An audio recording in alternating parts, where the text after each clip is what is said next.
guys. Yes. I'm on time today. On time today. Yay. Okay, let me Hi Bagel. Hi Mary. You're first today. Nice sir. The music on the loading screen music, the menu screen music, very relaxing. Until they send a copyright to me. God damn it. Oh, this music. There. Okay, I think we all good. BGM. I think the BGM is okay. And then I'm gonna turn off Google. Done. And let's continue play the game. We have 3 hours, 3 reading hours coming.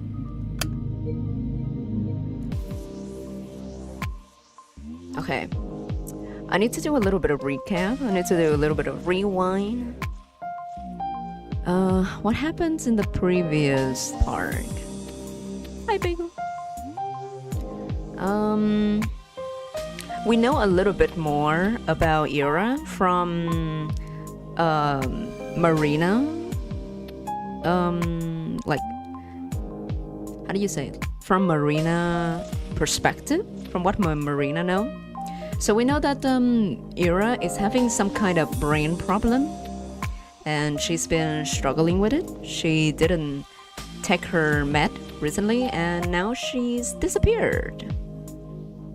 Huh. We still don't know the reason why she didn't take the med. We don't really know the side effect of it. But yeah. And now Asia and Marina having a little bit of fight here because they have different way to deal with the situation. Asia think that we should talk to the police, talk to the school about Marina's condition, so that it will encourage them to understand Ira and help her more, like on the bright side, the optimistic point of view. But Marina here says the opposite.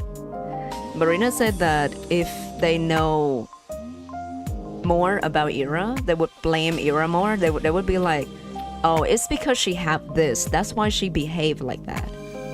Like she deserved it, right? So we're having two different ways of thinking here about Ira's situation, which is quite fascinating. That's usually how people think about something, right? Once we'll like look on the bright side, and one will post that. Okay, let's continue from that. I forgot how to voice acting this character. I'm doomed. Okay. Need some time to get in the mood again. That's not just right. That's just not right. That can't be right. It's a hard pill to swallow. Marina, be mad at me all you want. I'm also. You have no idea how mad I am. But if I betray Ira's trust like that, I'll never live it down. I hate myself for the rest of my life. So, why are you telling me this? Because she told me you looked after her. So I believe you understand. Maybe I was wrong. You think Ira would want us to tell everyone about this? Think she'll come back and thank us? Sense a blessing from beyond the grave? Don't talk about her like that. Huh? Come on now, Asuka. You gotta face reality. Kingdom Hearts teaser drop. I don't play Kingdom Hearts. I don't grow up with Kingdom Hearts, so good to know. You know how everyone will react when No. That's not what I mean. I wipe the tears and snot that have apparently been pouring down my face. Oh my god, we're crying. Don't talk about her like she's dead. Marina's lip trembles. She quickly snips her nose and fixes her collar. I don't really believe she's dead, you know. I want you to understand, alright? Ira kept silent for a reason. I don't know if she's right or wrong for that, but I get it.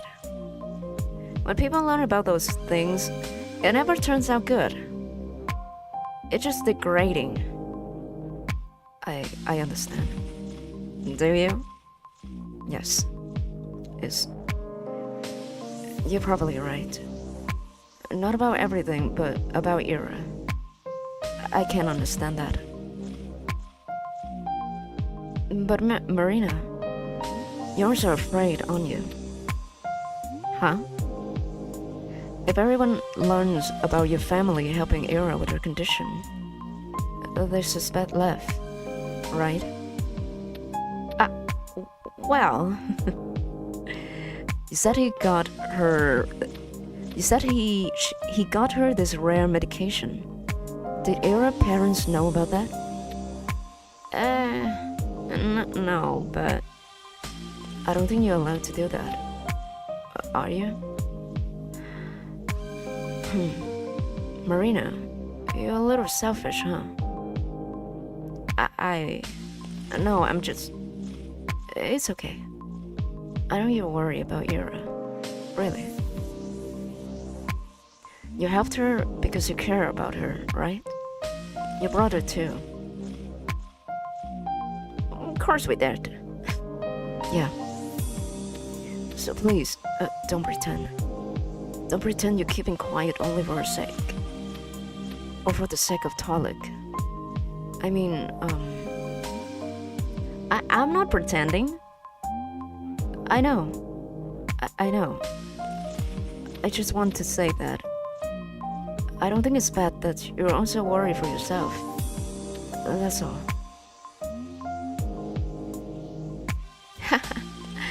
Yeah, sure. Why not? I'm scared to get in trouble. There. You don't have to say it like that. What? I'm saying it. I'm putting it out there. I don't want to get in trouble. I don't want my brother to get in trouble. I don't want him to lose his job. Is that what you want to hear, Asia? Marina, please. I don't want to fight with you. You're the one who started screaming at me. Screaming. I don't want to fight either, you know? I'm sorry. I shouldn't have yelled. Please, forgive me. Jeez. Why so serious all of a sudden? It's not a big deal. Maybe. I thought it was important. Sorry. Don't apologize. I feel like a total bully now. Oh, sorry. I'll stop. No, cut it out. Don't look at me like that. Don't look at me with those puppy dog eyes. Alright, I'll look away. Everyone just think of Asia like a puppy, like a dog. If Asia is a dog, then what breed is her? What kind of dog breed that reminds me of Asia?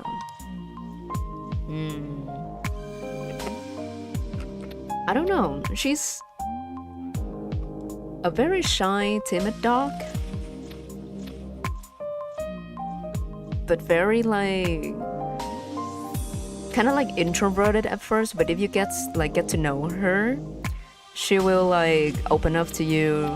She'll be very friendly with you. I'm thinking a little bit of the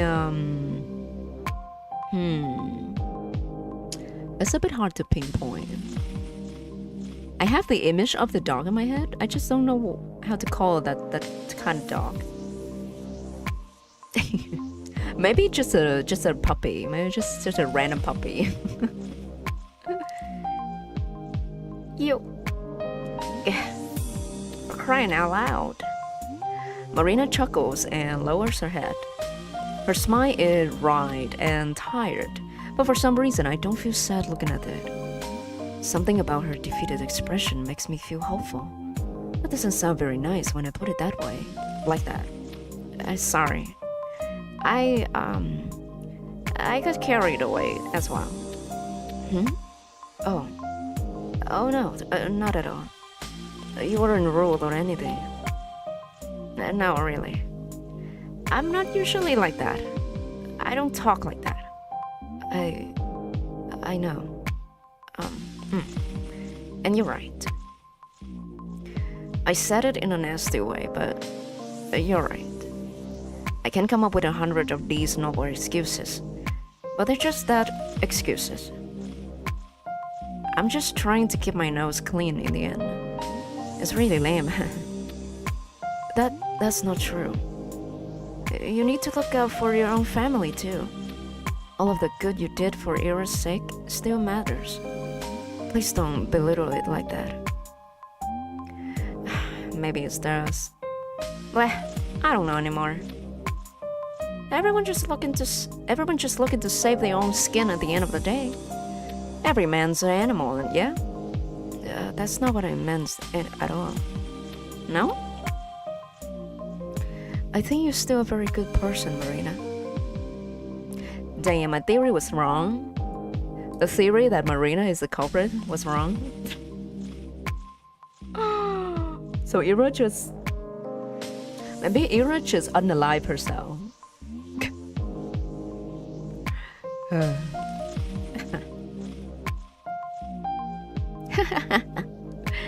You're a funny girl, Asya. What? Really? I don't know what to make of you. I don't know how it works, but I just wanna trust you. How to explain? It's kinda...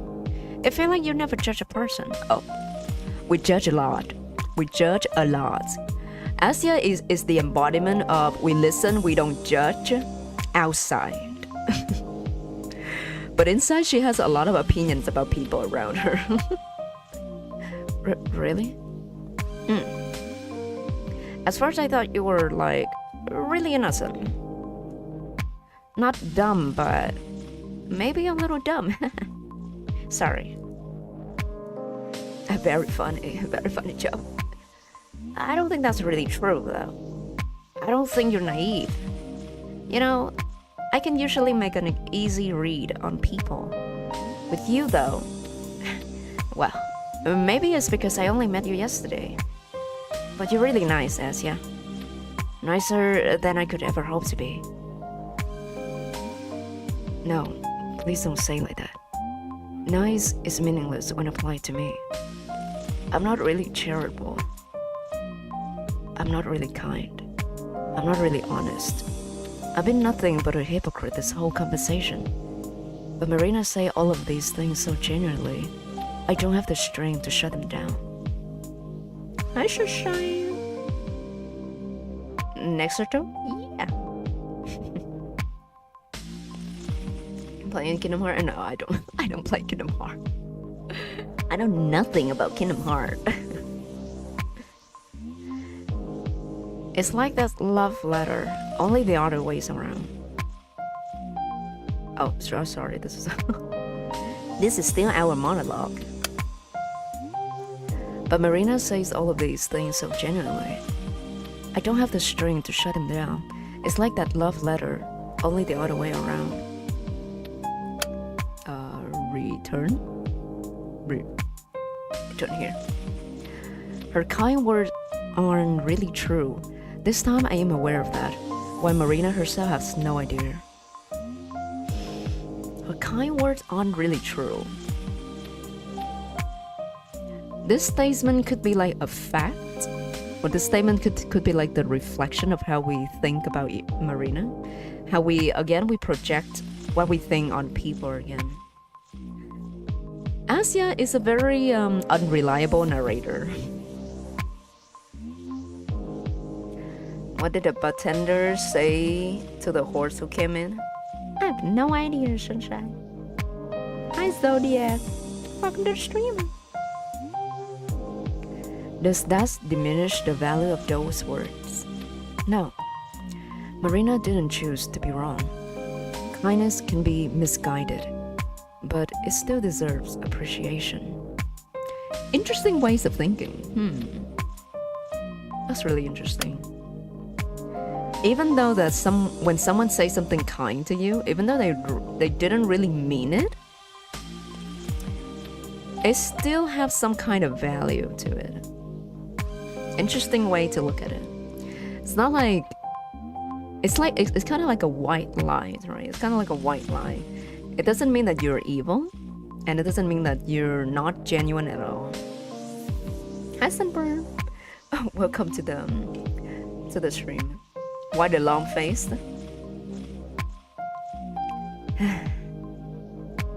I die laughing inside, Sunshine. I die laughing. White lie is still a lie. But in some, like, it's kind of depends. In some situation, a white lie is better than, saying nothing, or it's better than saying something cruel. I kind of agree with Asia right here. I think that I prefer people to like say all of the kind things. Not really like flatter, but like at least they say something nice. At least they being nice about that. Like if they don't like something about me, they could just say like, oh, I think that's part of you. It's quite special, it's quite unique, but you should like pay attention to it, something like that. I would still take it. I would still take it when someone at least being nice about that. Everything spoken is a lie. Really? Your friend to you is very beautiful. You posted anything over your post got shadow banned? Why? What happened? It's just like a normal drawing, right? The hard truth or a comforting line, it depends on the situation. Sometimes I want to hear the truth, sometimes I just want to hear something nice. Depends on what you want at that situation. Never tell your wish out loud. Yeah, that's I agree. Until it come true, never really say your wish, especially to people. Like, I'm definitely gonna go to the gym this month. It's never gonna happen. Yeah. Hi, Sawako. Welcome to the stream. A lot of talking today. A lot of voice acting today. Interesting. A lot of interesting philosophy in this story. Really like it. Real or not, it deserves gratitude. Thank you. I'm not sure if what I said counts as a compliment. Of course it does.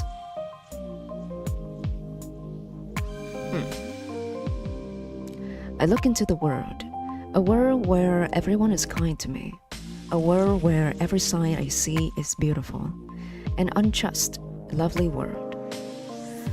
Its kindness is misguided on a scale that I can't even fathom, but calling it misguided is an insult to the universe itself. What do I know about what's worthy and what isn't? At most, I'm a conceited gnat. I shouldn't even try to understand what's and why's, the what's and why's. The only thing I have the right to do, the only reasonable thing for me to do, is to say thank you. So I will do just that. I'll say it. I'll say it as many times as it takes to get my feelings across. In other words, I'll say it endlessly.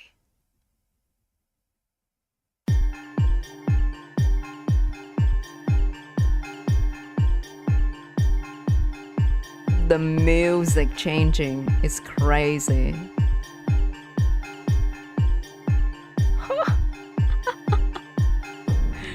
Watching the social rate right here. I'm scared. That was a bit unsettling. It's not enough. It's not really yandere vibe. It's like you starting to spiraling. It's getting really spiraling into your own head. Konnichiwa. I think the way she feel of the word thank you is how she often says sorry as well. She says sorry for the things she did, and she says sorry for the things she didn't do. The same with thank you. Even if it's a lie or if it's true, she always say thank you. My life is finite, and so is my gratitude.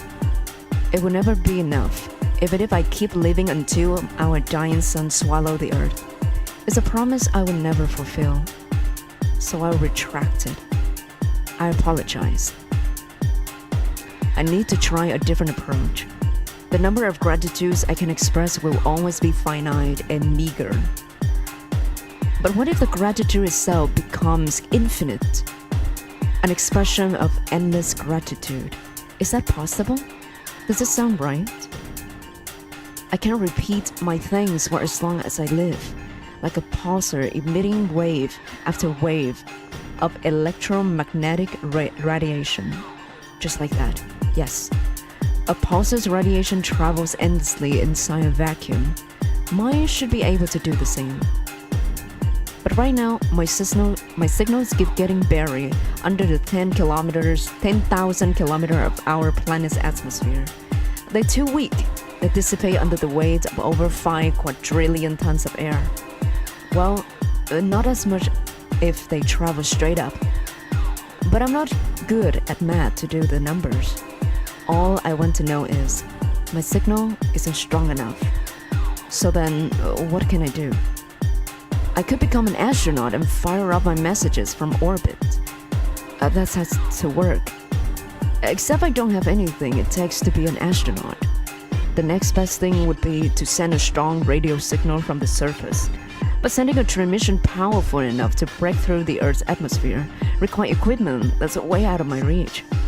It's in the same realm of possibility as me actually traveling to space. But then what other options are there? How can my broadcast preserve? Ah, right. Isn't it obvious? Of course, it's so much like me to rely on others. It's so much like me to look for external means of getting what I want. The answer is right there, right in front of my nose. The answer is in my reflection. It's staring at me from the bathroom mirror.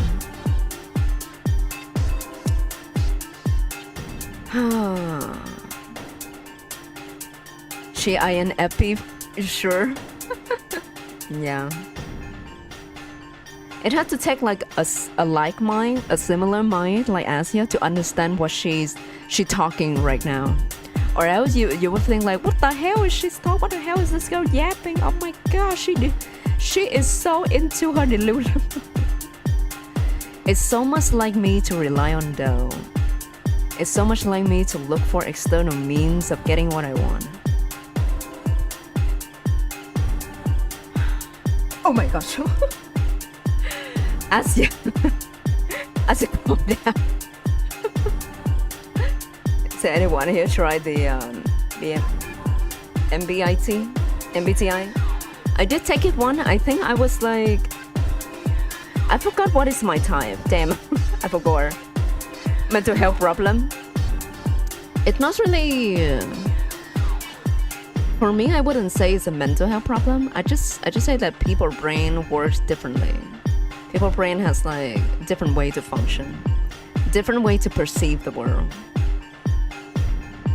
Me. It's all about me. I am my own parabolic antenna. The strength of my signal is decided by my own level of gratitude. It's a matter of my result. It's a matter of admiration. is a matter of dedication. Means mental problem. Then what is your definition of someone who doesn't have mental problem? Should I be like, see the world as it is? I just didn't really think anything too deep. Normal? What did you mean by normal? What is the definition of being normal? I think Asia here is, she's a little bit dramatic, but I think it's just who she is. This is her normal.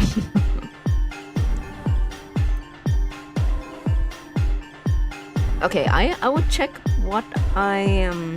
I think I have saved my results somewhere. Let me check it. I think I am. Let me see. Where's my? Okay, here. I am INFPT. INFPT. That is my test result. Based from normal people. To me,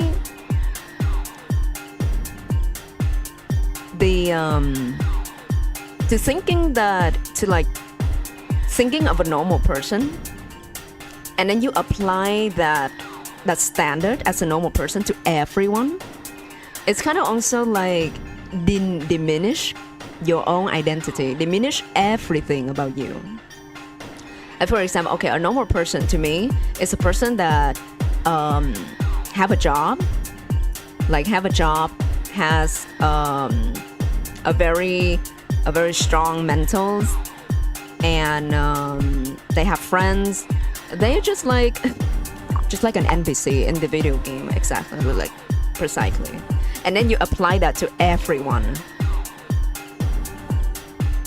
Then this world is so boring. Like everyone just looking the same. Everyone are just normal. Everyone just looking normal.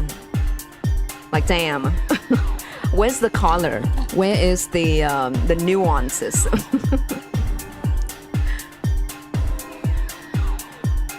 I mean, different in each person. Exactly. So that's why for here, I wouldn't say that Asia has some mental problem.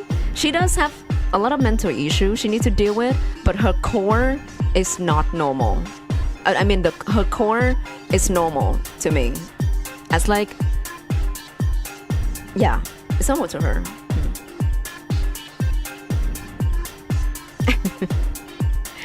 Yeah.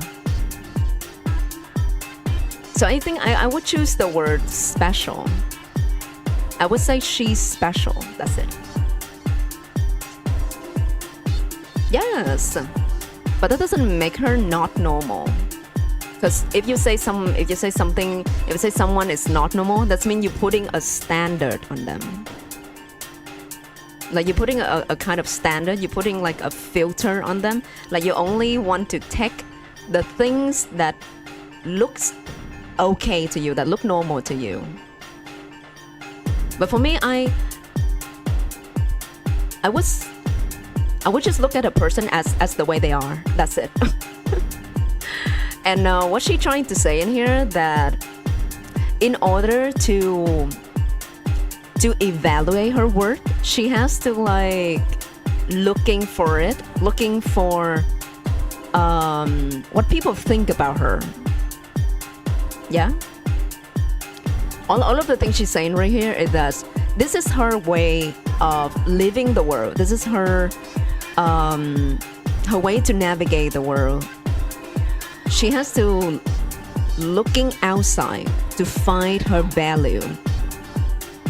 So if people appreciate her, if people compliment her, then that's mean her worth rise up, and vice versa. Studying at the same time as watching the stream. Oh gosh. Do your best, Sawako, I believe. I appreciate it too. If my signal is unable to pierce through the sky, that's a personal failing of mine.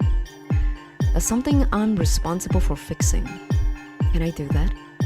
I can, naturally, I can. Any point made against that will be an excuse. I just need to work hard. I need to work hard so that I will feel so much more grateful. I need to overflow with adoration. I need to overflow with reverence. I need to overflow with love. To feel like I exist. To feel like I exist. To feel like I am worthy of this life. And then I have to do everything. I have to do everything to survive. This is her survival mechanism. You just couldn't miss spending time with you all. That's very user Wacko. I appreciate it.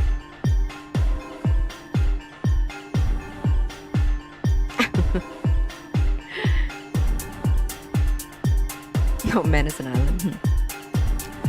And then, when I'm so overwhelmed with grace that I could die, I'll get up to the highest point atop the sea level that I'm able to reach. I climb up high, and I will look into the sky, and I will angle myself so that the trajectory is just right. Then I will start my most powerful transmission to date. I will scream thank you and I love you so loud that all of the people in the radius of 3,000 kilometers will feel it in their heart and their bones and muscles. And the TV signals and radios will break. And the next day the whole world will report a radio signal of unprecedented strength blasting from the communism peak. Although, maybe Mount Elbrus is more realistic. If I remember right, Dad climbed it when she was in university. At least, he has a pin from there tucked away in one of the drawers. Maybe I should ask him about it. No, better not. He's tired of work. I should go to my room. Tomorrow's the weekend, so I can stay up late. I don't need to do any homework today, either. I have the whole evening to myself. I will rest. And starting tomorrow, I'll work harder than ever before. I love this world with everything I've got. She's very close to say the title of the game.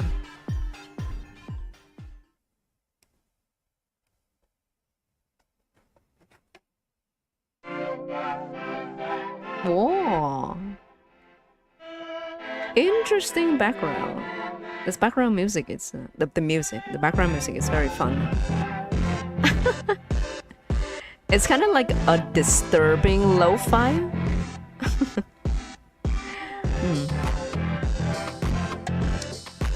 It's like a really glitchy radio. Lovely. Can't navigate the Vasi alone. But you have to learn to do it alone. Of course, you still need some connection and relationship to navigate it through. But when you don't have anyone around you, you still need to have the strength to make it through. To the island yourself. The world is as bright as a sunless day allows. Where is Annuals? Annuals on Thursday. You ran out of shochu? Of course you ran out of shochu. You only drink a full bottle every stream, Zodiac. The air is clear and soft despite the cold. The statue on the menswear shines in silver. I have already made my rounds around the city. It's been a wonderful time as usual. I've seen all that there is to see. I admired all there is to admire. Is what I would say if I were a liar. I travel south toward the single place I've been neglecting. It's easy to avoid. Sin is right on the edge of the long residential street. The car repair shop. There's nothing special about it at all, aside from the fact that the owner's son is a classmate of mine. So what's my problem with it? I suppose you can call it pettiness. Ever since that one incident, I've been avoiding the spot like the plague. Oh, is that where Tosia lives? And I was about to comment a little bit about her father. Her father Lord bit right there. She said that her father used to like climb a really high mountain, and one of the like the pins still in his drawer. So I think that her father used to be an adventurer. He's really talented, but then something happened to him that maybe cost him his health, and now he just work a 9 to 5 very normal job, and he's kind of depressed right now. That's what I understand from a little bit of lore bit of her father right there. A dad is a hiker? Could be. She said that he did it in university. We still don't know a lot about her family, her upbringing. But it was never the shop's fault. It was poor luck, that, and my own overreaction. If I want to achieve my goal, I need to get over myself and face it. My own overreaction. When Asia says that it's her fault, it's because of her overreaction, I know that something that didn't go right there. Something was really messed up happened that even a person like Asia cannot take it anymore. That's right, I'm sticking to it. I'm sending my message to the universe. Of course, there are requirements I have to meet. I need to take in and process the beauty of the whole entire world to achieve the right signal strength. If I can't find the beauty in everything this town has to offer, how can I ever grasp the grandeur of the planet, the grandiose of the planets, let alone the universe? I'm well familiar with every other part of Vorkuta 5. So excluding one area because of an old joke gone wrong, it's just unfair. I'm sorry, car repair shop. I'll fix my mistake. I momentarily freeze up, then scoot behind a corner. Just now. Was it Garen walking down that side of the road? Yeah, she's only 14. Exactly. Something really bad happened at that car repair shop that kind of changed Asia forever. Not sure if it's in a good way or in a bad way, but it has an impact on her life. Hi Ponpon, welcome to the stream. Art draw? I'm not sure if it's art draw or like a real picture and they put the filter on it. I'm not really sure. It looked like a drawing though. I peek out just to check. That's right. He's marching quickly. Oh, it's not the dialogue yet. That's right. He's marching quickly, hands in the pocket. A couple times he turns around as if to make sure he's not been followed. Oh, Vadim being sussy right now. I wait until he is a good distance away before I come out of my hiding. I'd rather not encounter him after what happened yesterday. Yeesh. He's never been this crude with me before. I mean, there are plenty of people on the street, so maybe I'm being overly cautious. Better safe than sorry, right? The road ends. This, the workshop, is bathed in pure white light, almost as if it's glowing, inviting me in. I take a look around and don't see anyone. Just cold and empty cars from crates stacked by the building, concrete slabs. The pumpers what? Gush over, Isabel. The snow keeps softly flowing from the hills. It's quiet. I take a peek through one of the windows, but the only thing I see is my reflection. They fixed it then. I take a peek through one of the window, but the only thing I see is my reflection. The window used to be broken? Maybe a fight happened here? Is there really nobody inside? It's not like I particularly wanted to enter, but I thought that might be the best way to go about it.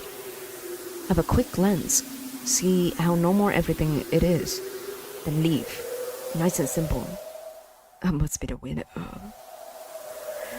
It looks like they are closed today, though.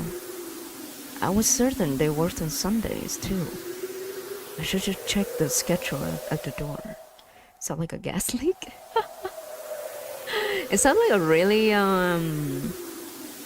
robotic wind effect. What if we go into the workshop, we go into this shop, and then we see a body of Ira lying on the floor right there? There. A scratch up metal plate. Let's see.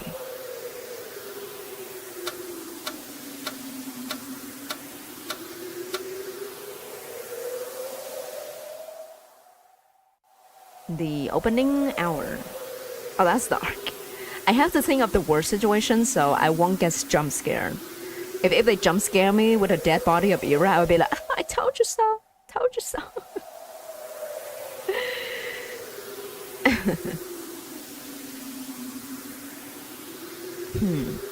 It should be open.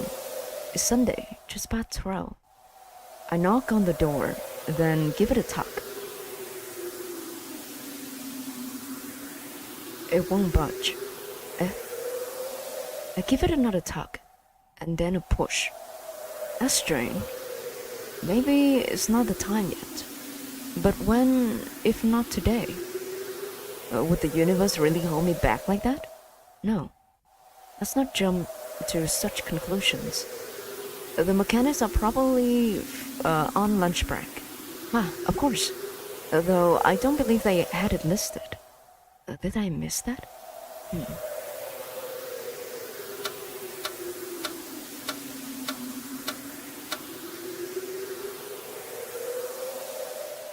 No lunch break. So it's not me being inattentive. Then why?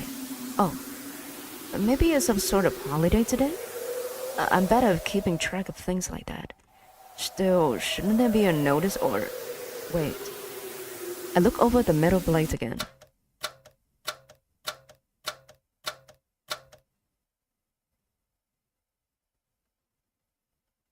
What? Why the time looks so strange right there? It looks kind of random. The minute's kind of random. Like, what do you mean open at 9:03, 9:12?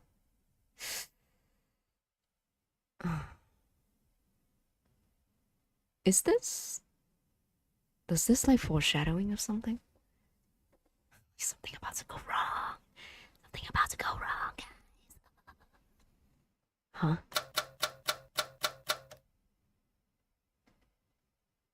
What the hell is 2070? What if it's a code? What if it's symbolize something? I know, right? It's giving me the creep. It's really giving me the creep.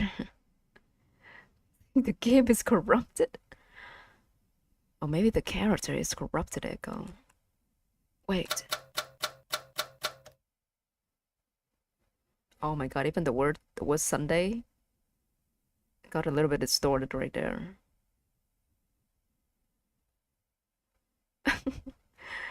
Go study, Sawako. Don't worry.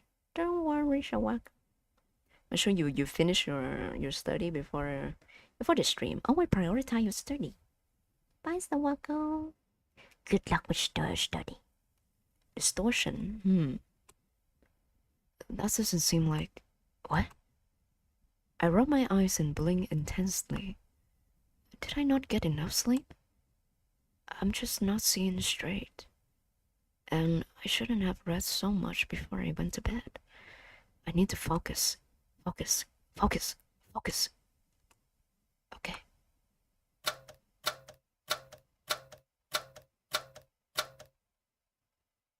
We are not focused at all, guys. We are so cooked.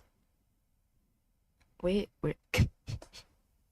even the font, even the font looks so odd.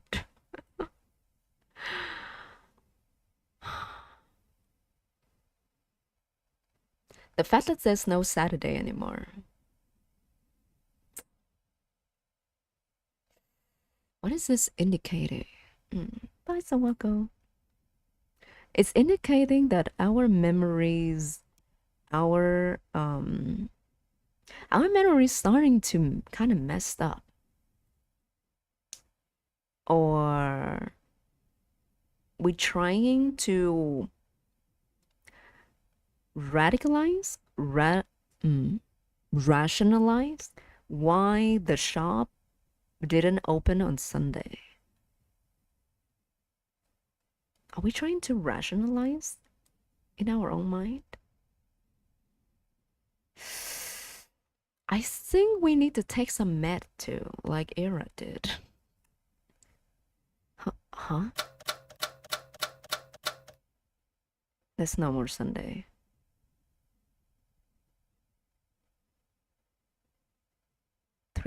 Fourth Saturday.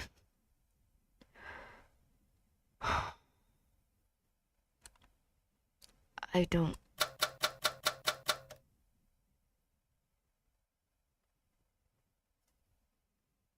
Something happened on the Saturday.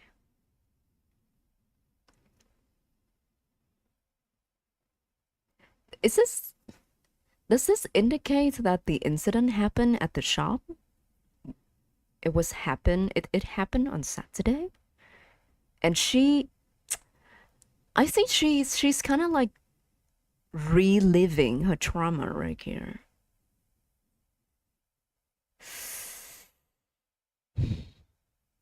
Okay, my theory here is that maybe she said something about the joke. We have a little bit of reading too much. This is what I like when I play visual novel.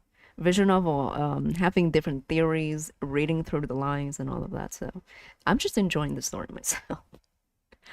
If I overthink this, or if the theories was wrong, then it's fine. Okay, we have the clue. Something happens about Tasia. Tasia worked in this workshop, I think. And something happened to the window. She said that they fixed it. The door locked, and the time is not right. So I have a theory. I think that something happened to her that got her locked up in this house or in this shop. Something happened to her on Saturday that got her locked up. And she has to like maybe break the windows to get out. And the reason why she got locked up was because of Tasia. And something happened to her between her and Tasia that why they didn't remain friends anymore. And now she's reliving her trauma right now. That's why she couldn't pinpoint she cannot really see the time well because she got locked up maybe at night. So she keep waiting and she don't know the time, so she has a little bit of distortion of the time. That's my theory.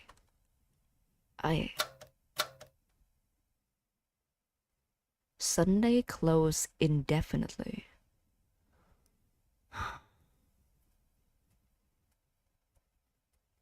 Or maybe she got locked up in Sunday. Okay, one more theory. One more joke. one more theory about the joke. Maybe someone changed the time of the open shop purposely so that no one come to unlock the door. So she keep trapping in the house. The more you think, the darkers get. Yeah. I mean, the storytelling is purposely makes us feel uncomfortable here. Why this down indefinitely? Every time I press the continue button, is the more the creepier it gets. Burglary happened while she's working there, working as a part-time job. But she only 14, so maybe she was playing with Tasia here. Hmm. Maybe she was playing with Tasia. Maybe she got locked up with Tasia there too. And maybe something happened to them, and maybe Tasia didn't make it. Maybe Tasia died, and she blame it. She has a lot of self blame. Hmm.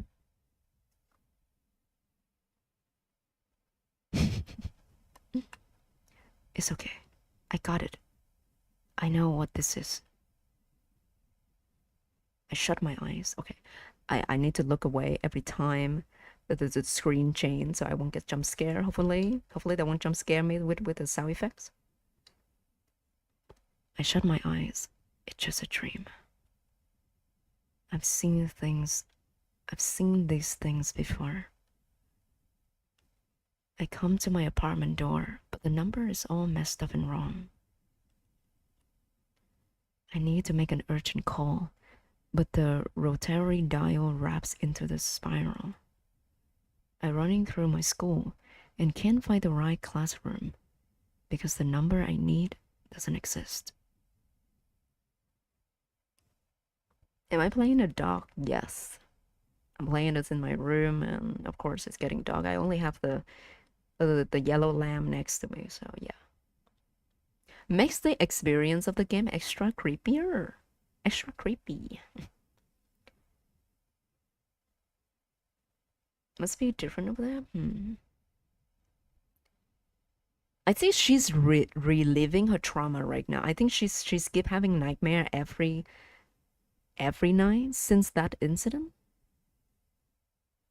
Maybe she think that the reason why Tasia assumingly died is it was because of her, and that's why she has to do everything to like repay her sins, a kind of way.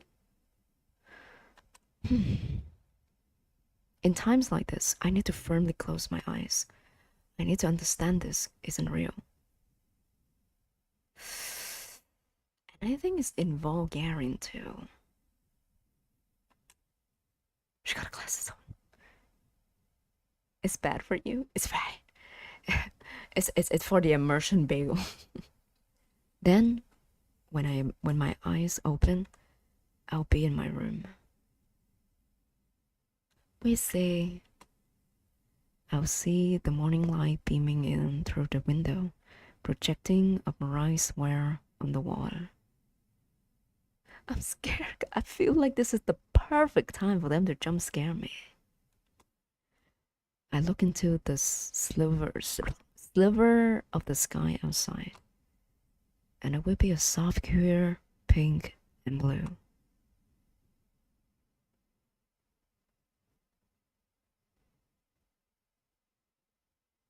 Where's the sky? Where the weird pink and blue? This is not my room. I open. I'm scared. I'm scared. I'm scared. I'm scared. Oh my gosh.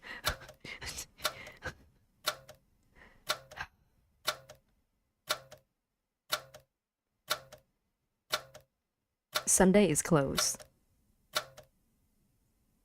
Oh my god. Oh my god.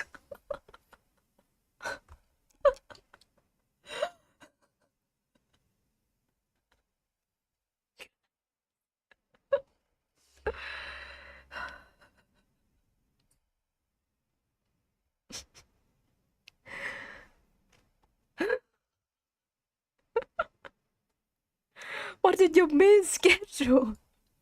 There was like, there was fucking red text right there. Oh my god, I feel like my theory is kind of right. Something happened to Tasia on Sunday, and Asia thinks that it was her fault. That Tasia assumedly died because of her. Maybe it's the other way around? Maybe she accidentally locked Tasia in the house? Oh my god, my heart. I have to hold my hand on my chest right now to like calm my heart.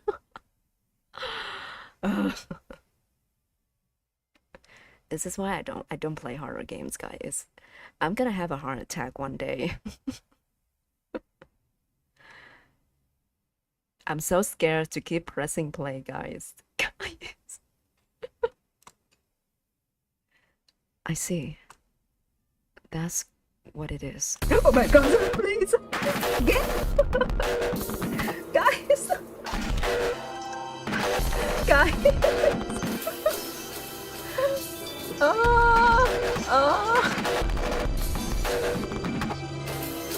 It's too fast. I have to read it with my eyes.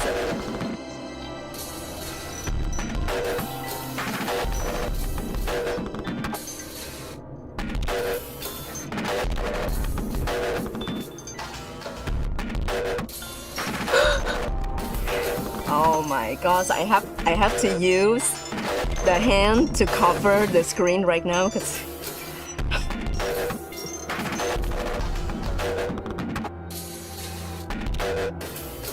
Tasia's face is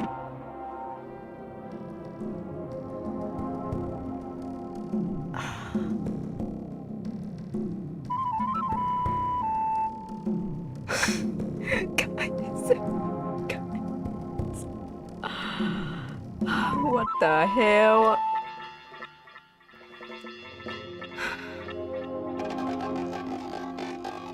You really helped me out today. The text went so fast. I was covering my eyes. I couldn't see some of the text. Damn it, I missed a lot. Is Garen and Vadim the same person? Oh gosh, guys. Today I set out to fall deeper than before. To fall deeper in love. Right now I'm so full of love, I feel like I'm gonna vomit.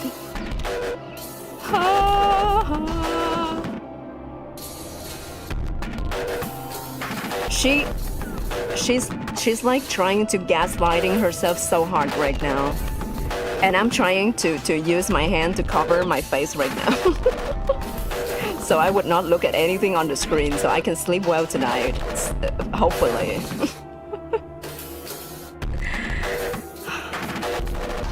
I'm so grateful. My fingers won't stop shaking.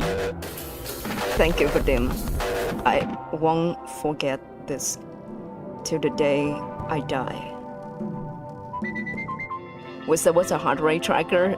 It's definitely gonna skyrocket it, Mary. It's definitely skyrocketed, breaking the machine.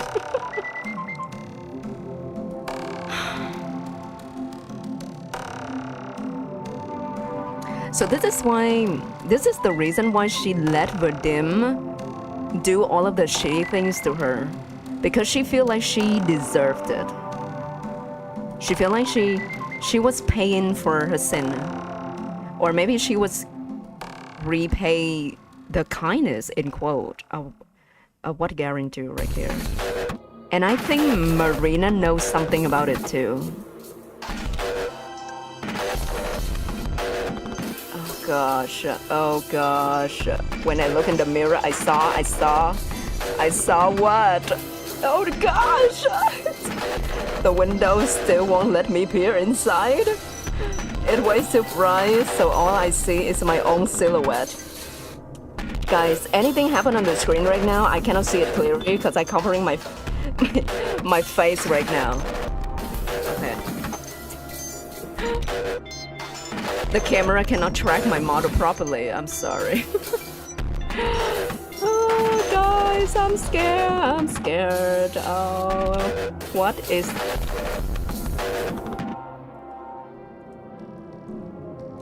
The snow falls, neither harsh nor light, because there is no snowfall, only snowed. No. You call that immersive? I think even if I have the light on, I'm still scared. I'm still got jump scared. Bagel. So all you see is the dim fall. Is it though? We are seeing things in Asia POV right now. It's very easy to assume that this is the dim falls, but maybe mostly the dim falls. I misunderstood. Oh my god, this music is so disturbing. I'll die. My ear died. Who said that I can peer inside? That's at Asia. At Asia. Sorry guys, because I cover my face so my the model cannot track well. Oh gosh. Who said I can't peer inside? Please don't peer inside. Asia, I beg you. I beg you.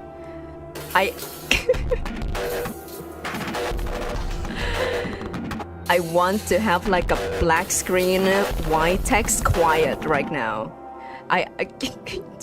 Nexus is going insane. Oh, the scam is going insane. Okay, I have to cover my face. If my model look weird, it look weird, okay? Who said I can peer inside? That's me. That's me behind the glasses. Okay, I will lower the volume. Also, lower the volume for me, just for me. Okay. I'm looking in and looking out at the same time. I'm looking in and looking out the window. I see. What do you see, Asia?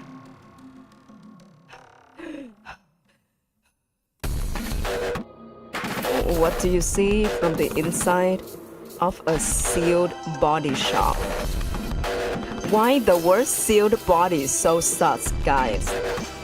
If it even next... I got jump scared so hard, Satya.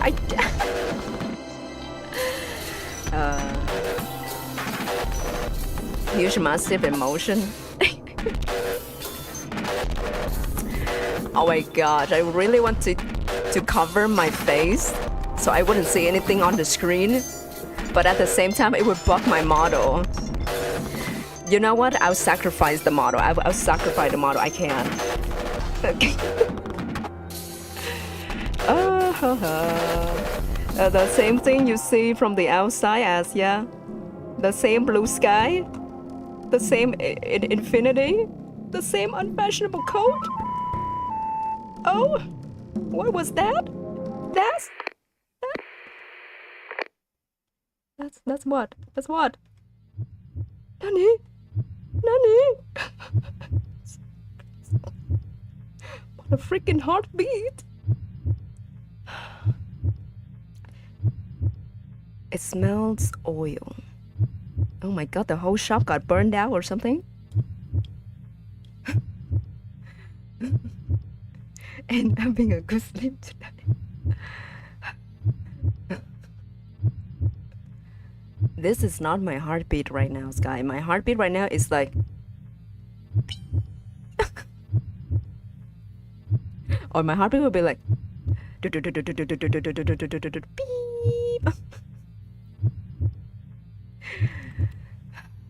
It smells of oils. Smell of oils. The air is so thick, I feel like I'm choking. Ah. Ha. Ha. Ha ha ha. Ha ha ha. I feel like I have grit under my nails. I have grit under my nail? What is grit? What does the word grit here means? You missed 2 whole jump scares. My heart. Maybe 3rd time is the... No. I thought this episode was It's named Marina, guys. I thought this episode named Marina and not Asia. Grit here mean dirt. Guys, are we burying body? Are we like digging the dirt with our hands and we bury the body and we lit it on fire?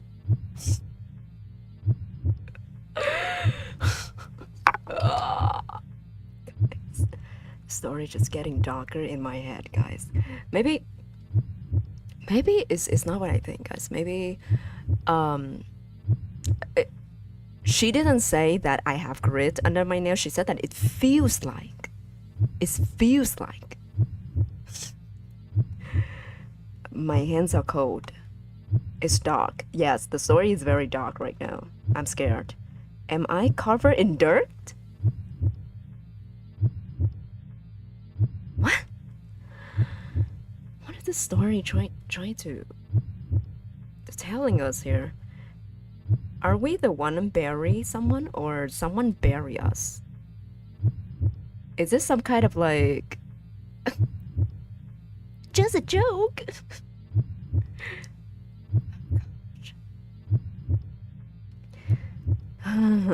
Everything's lined with sour dust.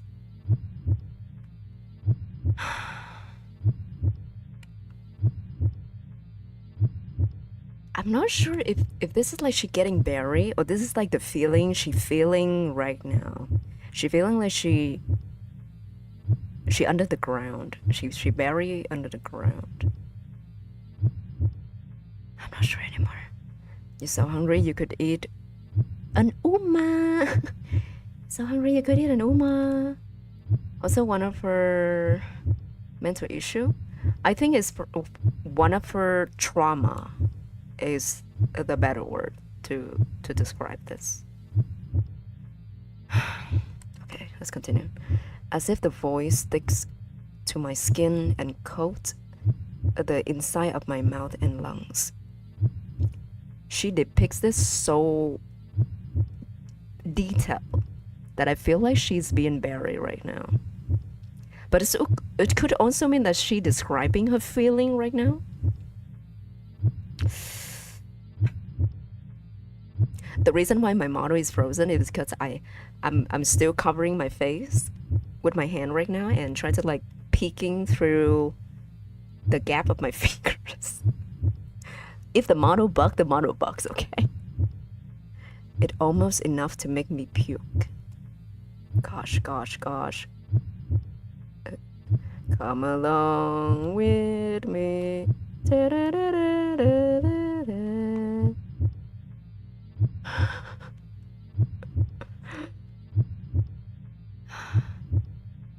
Okay, I think the first word is like calm, take something.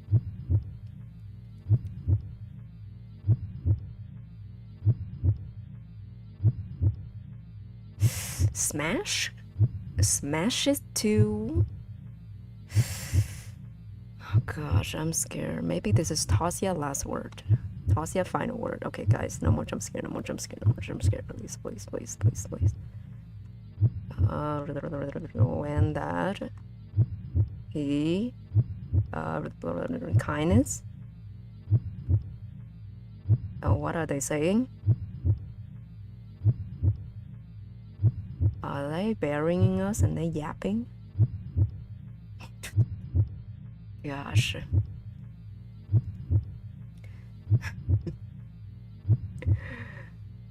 Okay, I'll let the camera catching. Okay. And then continue to cover my face with it. Are they addressing me? Or do they know that I'm here? Are they laughing? Guys.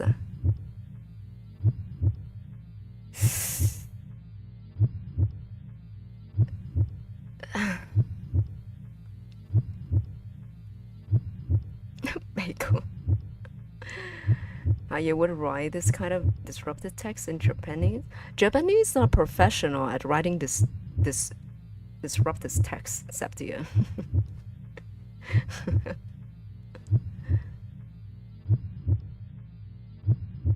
Guys, is it some kind of like a joke that they bury? They bury Asia and then Vadim comes to like rescue her, but actually Vadim was also like part of the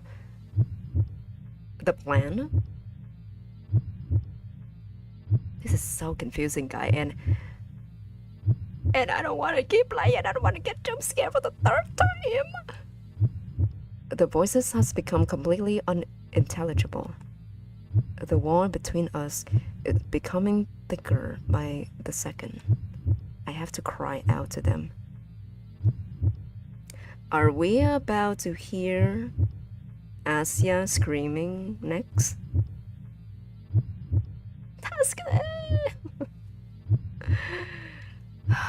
Maybe this time, guys. The text. Whenever I see the text have this mark, guys, I can't. I'm looking away. Guys. I'm sure.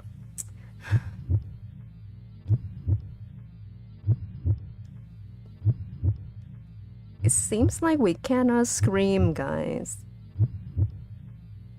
My gosh. Nothing comes out.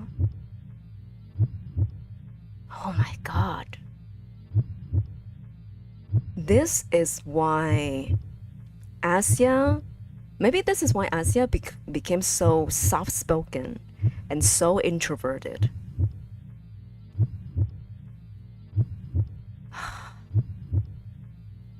You know what she has? She has every reason why she became the way she is right now.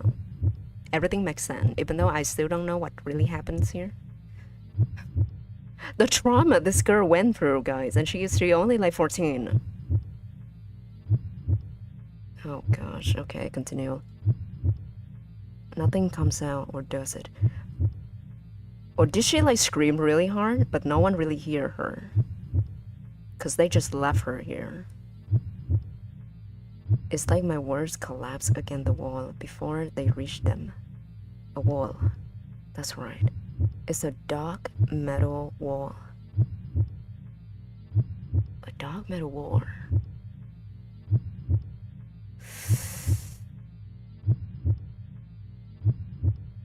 A dark metal wall.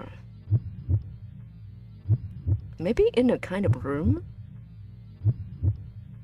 A closed door. A lock firmly shut. So it was the other way around. Okay, next theory. Next theory coming up. Tasia and us is really good friend, but Tasia was very weak and couldn't protect us well. Metal coffin. I'm thinking of like a room. Like, because maybe the room of the workshop just now. Tasia was unable to protect us. And something happened to Tasia here. And we got locked up in this house, in this room. Well, the only way to find out is keep playing. Just keep playing. I've been banging against it, yelling, all to no avail. Okay. She got locked up.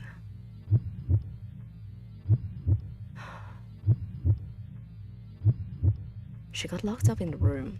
And it's probably because of a silly prank from her friends. And then Garen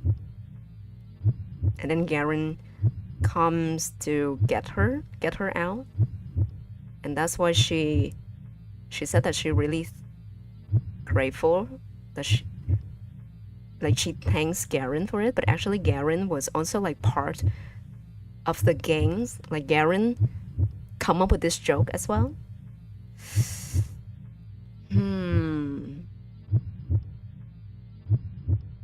God damn it, I have to keep playing, guys. I need the happy music again. My body is too soft. And this happened when she was very, very young.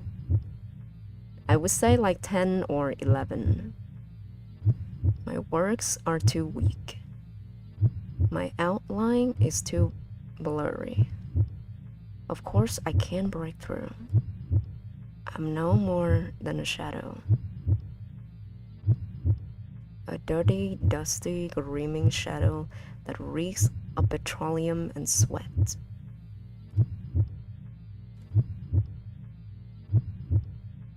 Reek of petroleum and sweat?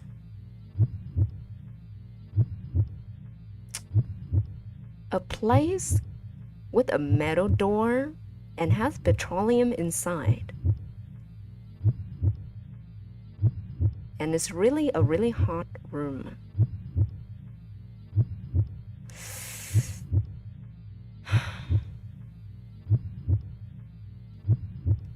This kind of story, either like if a person got locked in a room, they either become Asia or they either become Homelander.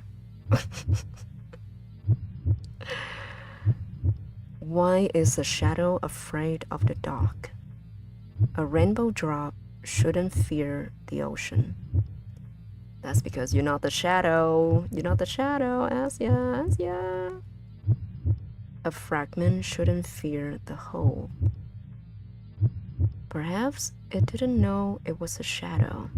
Perhaps it didn't know that it was abandoned by its friends. It lived too long thinking it was something so much more solid. It believed the notion of agency existed in its world. Every time I press play, I have to like cover my face, cover my eyes, and just read the text through the gap of my fingers. So if the model bugs, the model bugs. What a naive, little shadow that was. The time has come for it to face the truth. I'm not ready, guys. I'm not ready to face the truth, guys. I'll be fine. Z.A.T.O, you don't know, Z.A.T.O. I'm mentally scarred from this. I could be mentally scarred. I'm strong. I need to play some happy music. Happy music in my mind right now. Baby shark do do do do do do, baby shark do do do do do do, baby shark do do do do do, baby shark. The blurry shadow slumps down, head against the wall. Oh, she just gave up right here. She gave up right here. The blurry shadow slumped down, head against the wall. That is not the welcome back. The voices are a muffled mess, but there's no need to pay it any mind. Soon, the shadow won't have the ears to hear them with. Soon, the shadow won't have to concern itself with anything. The smell of oil is sharp, but soon there won't be anything to smell it. Is she like experiencing a near death situation? Like she's running out of oxygen right now, and her ears, like her auditory, how do you call this? Her auditory slowly like blurry. Her voice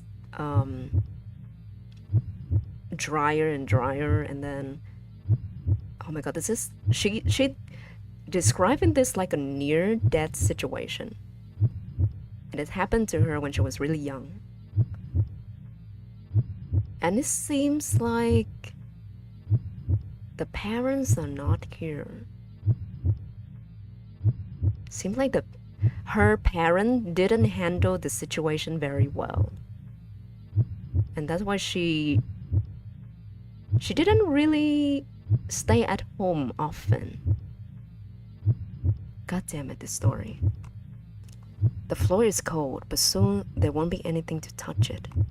The pain is piercing, but soon there won't be anything to feel it.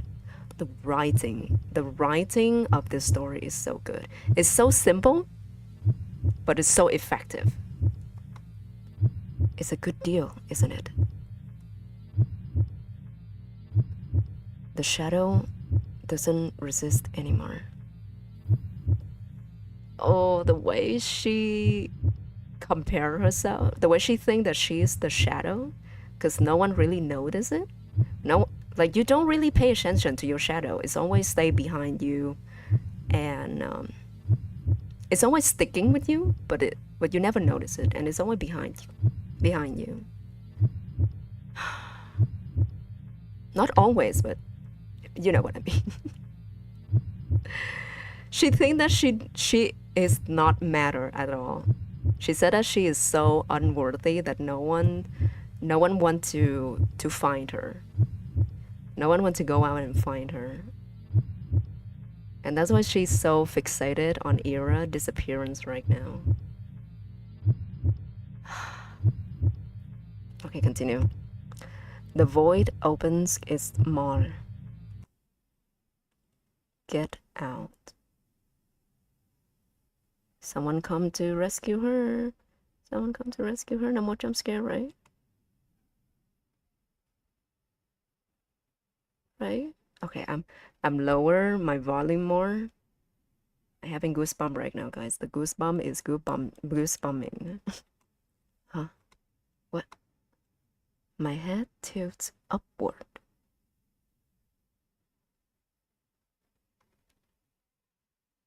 My head tilts upward.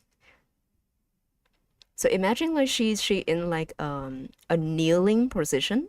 She's in a kneeling position and she has like a really small body. She's in a kneeling position, sitting in front of her door.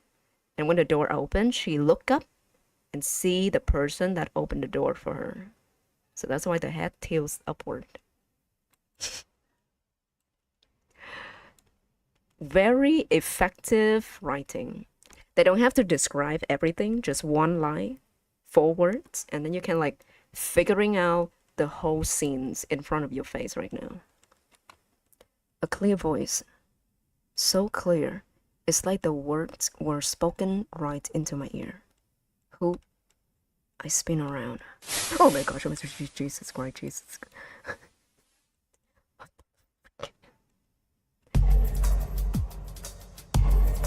The music is still so tense. We're not coming back from the happy music yet, guys. A window.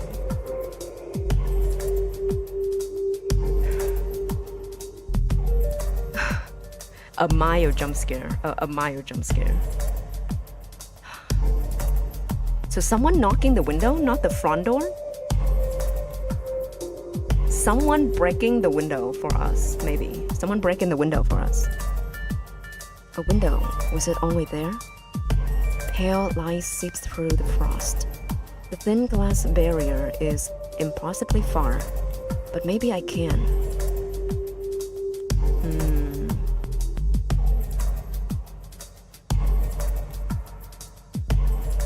I'm thinking about that scenes where she looking at the snow on the window. If you remember, she looking at the snow in front of the window, and then it's going closer and closer to you. I think it's probably because of this event too. It triggered her trauma whenever she look at the window. Oh my gosh. No, I have to. I stumble and grope my way through the darkness. Ah. My hand strikes against something cold and heavy. A crowbar? What's that? Metal? A tool? Doesn't matter. Something to grab onto. I think we're about to hear a window smashing sound. So, I'm going to lower my volume a little more. You guys prepare for yourself too, okay? You guys prepare it for yourself. The way steadies me. Well, this thing sure is hefty. Or maybe I'm just out of shape. No, that's not true. I do have a shape. My body has a steady form. Of course it does. Because my hand is firmly clasped around the wrench. And because she having this near-death experience. That's why she always paid really, really close attention to what people say, what people think. It's like a mechanism developed from this incident to help her survive.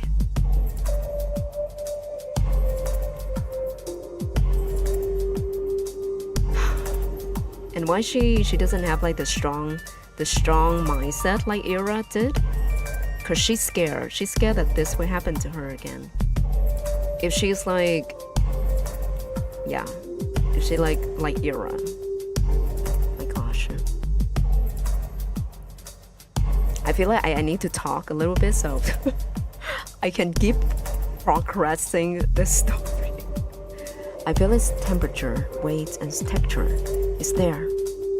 I'm there. My arm rises. If this doesn't work, it's gonna be really embarrassing. Embarrassing? Who cares? You either do or don't. It's as simple as that. That's right. It is that simple. My arms swing down. Okay, ready guys, ready guys? Smashing sound, smashing sound.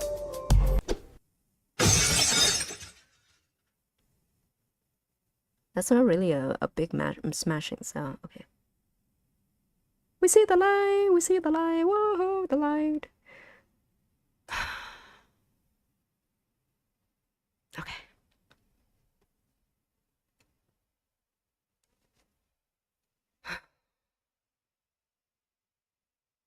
You.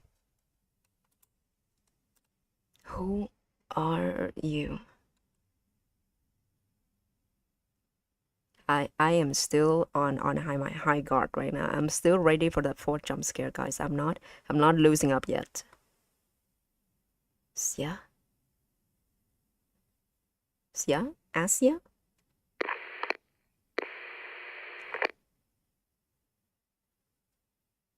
Signal gem?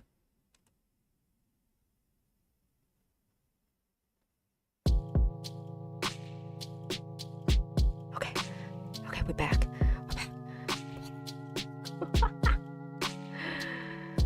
Remember high guard, the game? Oh gosh.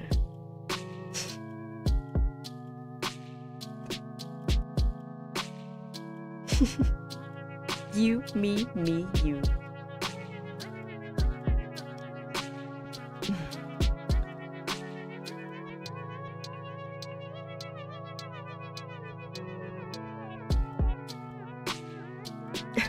Okay, I think we kind of safe. We kind of safe now. I think we will reunite with Ira or Ira bodies on December 2024 on Christmas Eve. Because that's the perfect time for depression, am I right?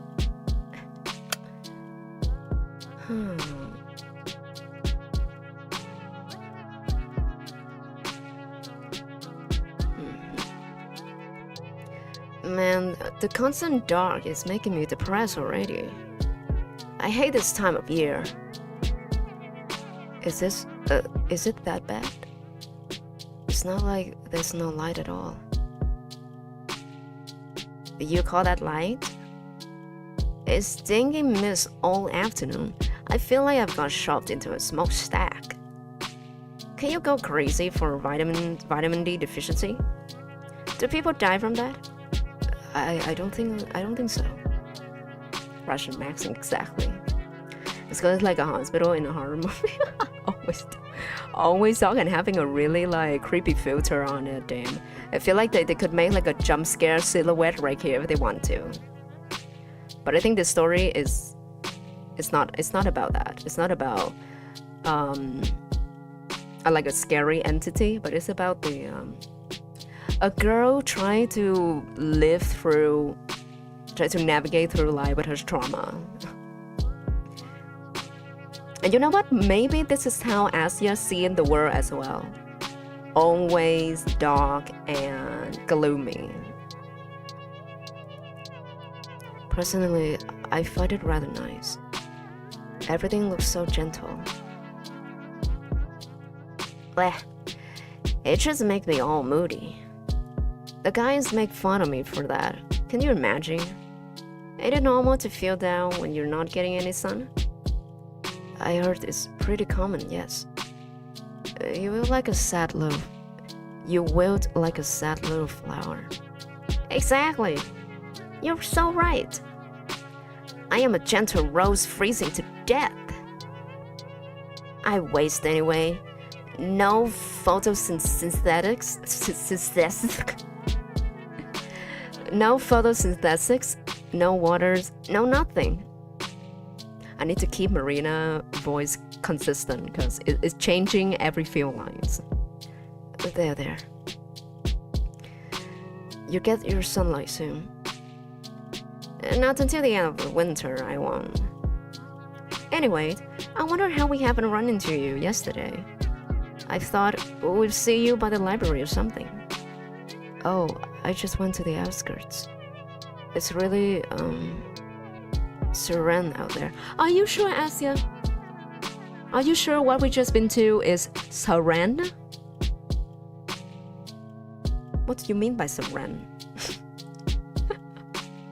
Surrender.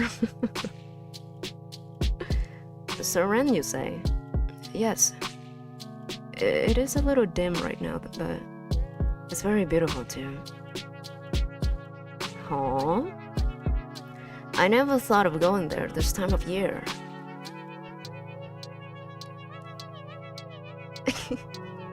I can read the word properly. Photosynthesis.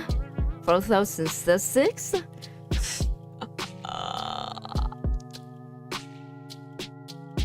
Stop. A bit too cold for words, you know. Yeah, I understand. But hey, maybe I'm missing something. Like the season charm and all. Hey, maybe I'll tag along sometime.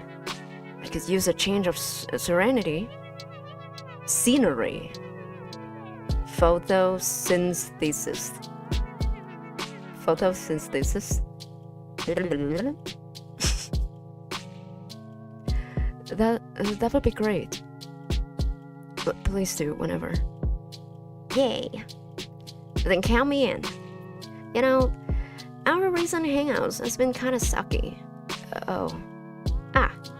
Not with you, with my friends. Some of them have these stupid curfews now. Half of us have to be home by 7. 7? Could you believe that? Well, why not? Why now? Parents are worried because of Ira being gone. I mean, I get it, but it's been 4 days. Yeah. No news on your end, I figure? Nothing. Hi, Bagel, welcome back.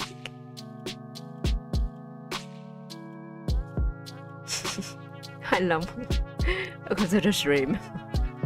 Don't worry, love. You didn't miss anything. You didn't miss it at all. What did you mean jump scare? There's no jump scare, Sunshine. There's no jump scare. Marina face darkens. She signs. The adults organized a search party this weekend. Maybe you heard? No. My dad was home. Mom too. I see. Well, my brother went. Maybe as your dad got injured on his leg, so maybe he works at home. And she shakes her head. As expected, if the shirt party found anything, it would already be the talk of the town.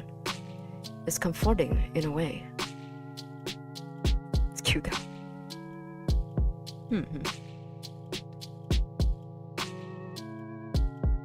It's a picture you're drawing? Yes.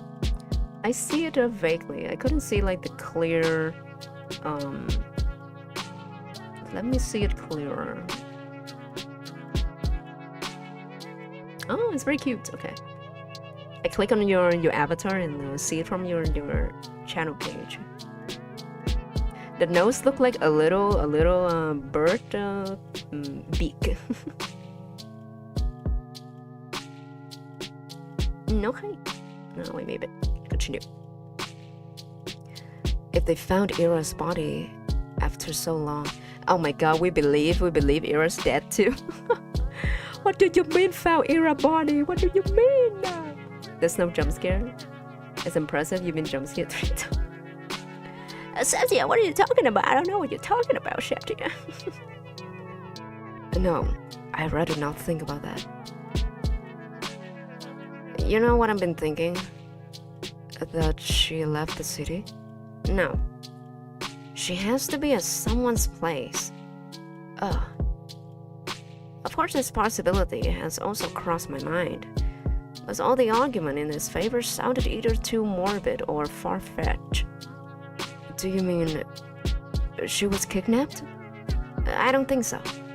She could be staying on her own accord. But where would that be? If she stay at someone else's house, that would be great. If she stay at someone else's house and, you know, just resting and having some cookies, watching some Netflix, you know, that would be great. And not like staying at someone else's basement. The more I progress the story, the more I'm scared. I'm scared of what the truth we're about to find out. I can't think of anyone Ira would trust that much. Well, there's the two of us, for starters. Uh-huh. With the last two person that saw her, right? Who to say one of us ain't guilty? But we aren't even that close. And Ira, she's not in my apartment. How do I know if you're telling the truth? But Marina, I don't like this joke.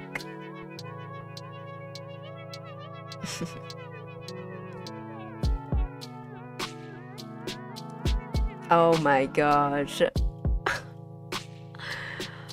The power at my place only like went out in the morning, but damn. I mean, I could survive with the power went out, but the water, you cooked, babe, you cooked. I hope you have some like hand fan and some safe water. The weather these days does mess up with our electricity system. Sorry. I'm just speaking from the point of view of the investigation. Ask me the same thing. I'll stumble the same way. The only means to prove my innocence would be a house search. I kinda have a theory on what might be going on. Marina, I don't think I'm ready to hear your Marina. Guys, you know what is the perfect jump scare right here? The perfect jump scare that they just switch from the scene to the next scene, and then they have like a filter on Marina, like the whole silhouette of Marina gone black, and then they draw like bloody eyes on Marina, like creepy eyes on Marina, and then Marina would say, "I have her hidden in my apartment." You know what's funny, Asia? Ira has always been in my basement all this time.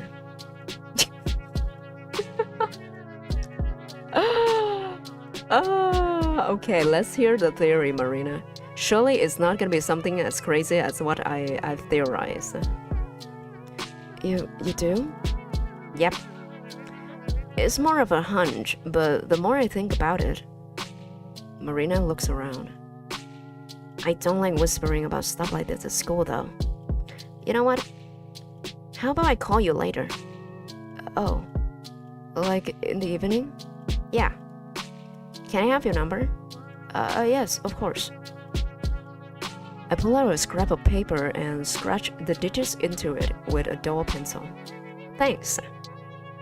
I have some plans before that, so I'll dial as soon as I'm back.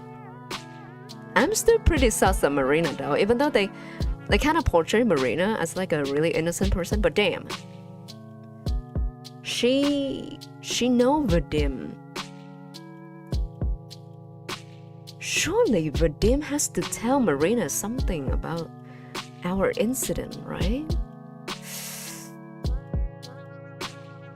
Of course no, Sunshine. Of course not. It won't be too late with everyone getting dragged home at baby hours. Does 8 sound good? Sure. I'm going to the library anyway. Have fun out there. I'll sure as hell try. You have an enriching experience. I will, thanks. Marina runs off. It's like a horror. It's so dark outside, it's like horrors. Yeah. This is a psychological horror story. Absolutely. You counted. Is Marina running outside burying Ira's body with Vadim right now?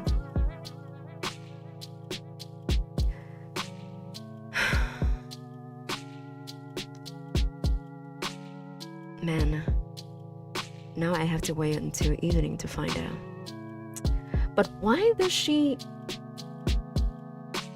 set a really late time to see us? Like 8 o'clock at night is late for kids. Like even after 6 o'clock, 6 p.m. is late. Why does she want to meet us at such a late time? I wanted to wind down a little after school, but now I'll be all restless. Well, maybe not. I haven't visited the library in a long while. Maybe that's why I've been so stressed in the past months. It's always nice and quiet there. I'm sure it helped me relax. I made my way back to class. Speaking of the devil. Hey, Shabina. Hey. Did we, have no homework? Your notebook's empty. Oh. No, we did. I'm pretty sure. Well, where is it? Nowhere. I didn't do it. A surprise hum rolls through the whole group. That's okay. I'm also a little shocked. Oh, is someone's getting rebellious? No. It just slipped my mind. Classic. Right. Taking some time off for yourself is great and all, but you gotta come up with a better excuse. I'm serious though. Huh? Really? Yes. Huh. Well, that's good. It would be pretty selfish of you to start ditching homework altogether. Huh? We all rely on you, Yeah, you're the best. You're so smart. What would we do without you? Hear that? The people need you, Shabina. Okay. We'll forgive you this time. But don't get used to it, okay? Anyways. Lekin. What? Pass the notes. The Russian ones? No. Fucking Japanese. You're supposed to be smart, aren't you? Okay, there. I really did forget. After yesterday's prank, my head was all over the place. Really, school was the last thing on my mind. Although that does remind me, I turned toward the boys, who are now preoccupied with copying Lakin's homework. They always have backup. Jesus. Vadim? He clicks his tongue. You say I'm busy? Yes, but shut up. He briefly glances at me. If you want something, ask me later. Okay. Okay. No flashlight. The bell rings right as Garen finishes his notes, so I don't get a chance to ask him, not until the lesson ends. At least the teacher doesn't check my homework. She used to me always having it prepared. I feel like I'm just abused someone trusts a little. After the lesson is done, I catch up to Garen in the hallway. What? I wanted to ask you about yesterday. Yesterday? His face twitches. He looks back at his friend. What the hell are you talking about? I saw you on the street, so... What's this about? It's whatever. You go on, guys. You go on ahead, guys. Alright. See ya. The music is gone, guy. The music is gone. Garen turns toward me, and before I can understand what's going on, I feel my side hitting the wall.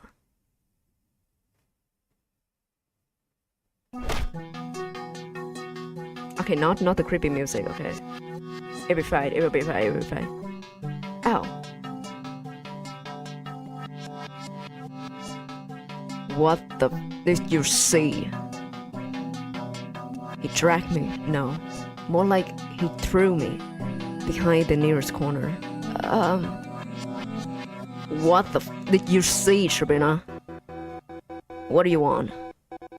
I saw you walking from there, so I know. I know you did that. The prank.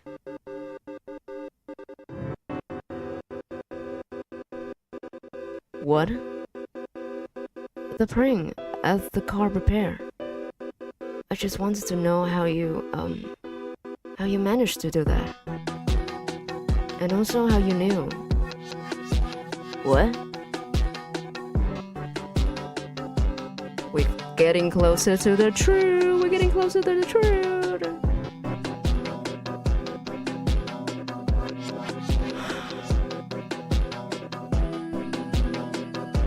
What prank? What are you talking about?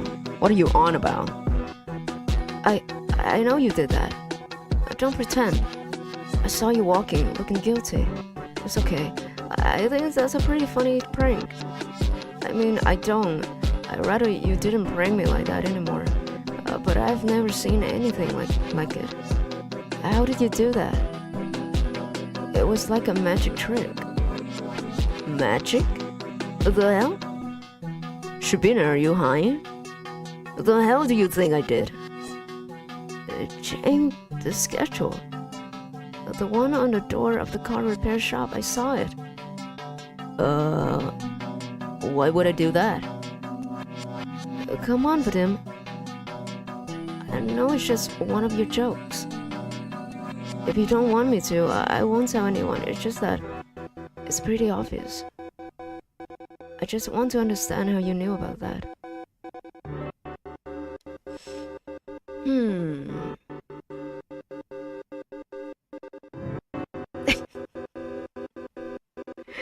If you swing his nose, look like a smaller happy mouth. If you use your hand and cover his real mouth, that nose looks like his mouth. Yes. Make Vadim looks more silly. Okay, back to the theories. Someone changed the schedule. Someone's changed the schedule on the shop. Of course she smelled like oil because it's a car repair shop. So of course they have oil in there. Oh my god, what? Okay. Because someone's changed the schedule, so no one get in the shop to rescue her, and that's why she's stuck in there. But it's not Garen doing it. I think if Garen done it, he would know. Garen takes a step back, looking me up and down. Gary is so confused right now. Are you... Do you have a weird dream or something? No. Why can't you just answer me? He sighs. He sighs, then runs a hand through his hair. I know you don't get out much, but stores change their working hours all the time. It's freaking normal. No, not like that. It's not about the hours. I wanna know. How did you know that I'll be going there? How did you know? How did you know about Tasia? He stares at me as if he's so confused. As if he doesn't get it. But I know he does. He's just pretending not to for some reason. Garen's afraid he'll get in trouble for messing up the metal plate. Duh, of course. That has to be it. He really didn't think this one through, did he? Okay, I don't know what happened, but you're talking nonsense. He turns away. Thanks for wasting my time, I guess. He's leaving. He's going back to the hallway. No, he can't go. Oh, wait! I grab onto his sleeve. He shakes up. Damn it, get off me!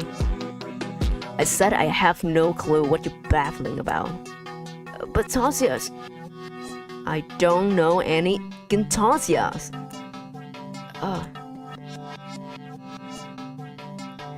He walks up hastily, as if I were contagious. Why? This doesn't make sense. Garen has never had any issue admitting to a prank. Didn't he take pride in pulling him off? The story is so misleading. The story is making me... I feel like the story is purposely making me think of like the worst thing that happened. But then the truth is not like that at all. What if it was just all in Asia's head? What if Tasia isn't a real guy? What if Tasia is just an imaginary friend of Asia? Gosh. So if he's managed something so elaborate, shouldn't he brag about it to the boys? Why is he so dead set on playing dumb? It sure seemed like he had something in mind when I mentioned seeing him from across the street. So it's not like I made anything up. Even if he's scared of being charged for defacing the timetable, he's going a bit overboard with the whole oblivious act, isn't he? No. Maybe I'm looking at this from the wrong angle. I'm being too cynical. I'm expecting too little of this kind, beautiful world. Garen might not be thinking about himself at all. I didn't even consider this possibility. But what if what he's feeling isn't fear? What if it's regret? The window from the shop. That looks like the window of the school. But it could remind her of that window from the car repair shop, yes. It's never happened before. He's never been one to show remorse. And why should he? It's all just harmless games. But maybe he realized that yesterday was a little too much.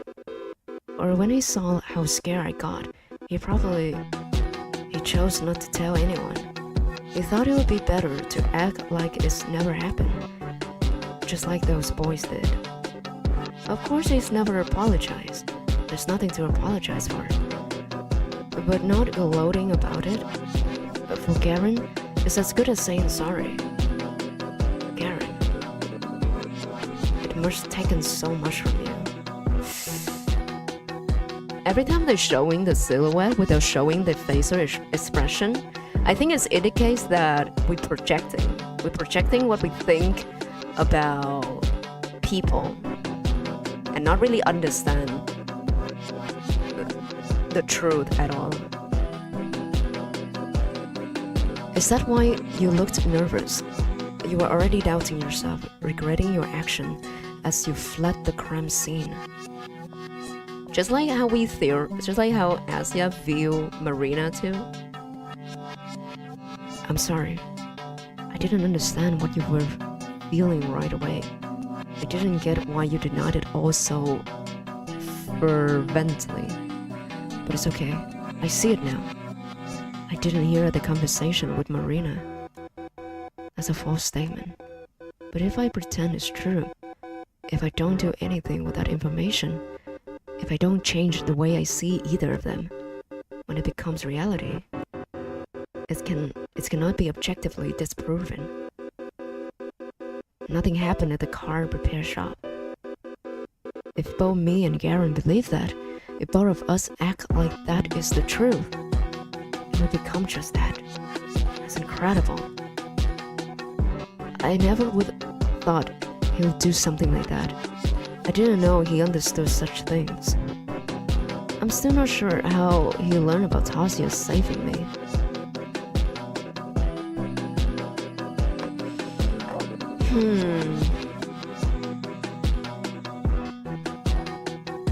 Pizza or burger person is already depressing me hard.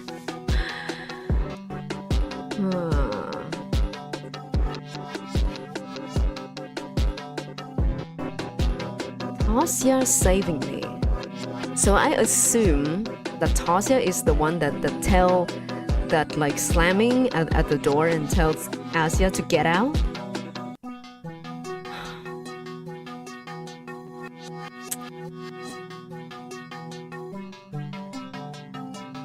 Or maybe Tasia is the person that locked Asia, but Asia didn't believe it. Asia didn't believe it was Tasia doing, because Tasia was so good to her. Tasia was such a good friend to her, and that's why she thinks that it was Garen, because it would make total sense that Garen would do something like that to her.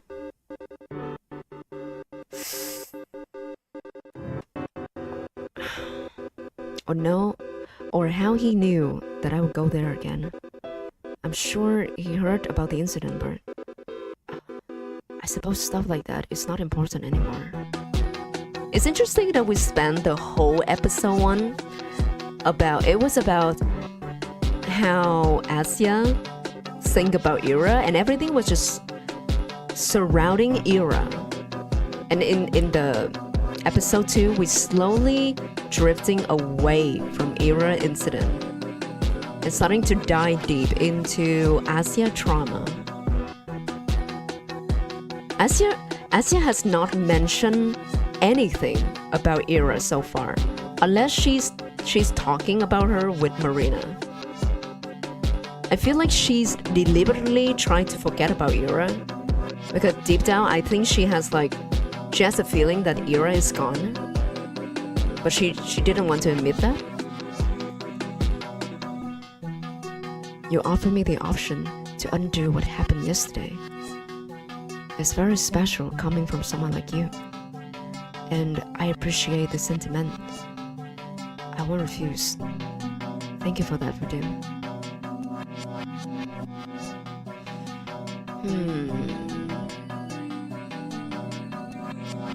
Thank you so much.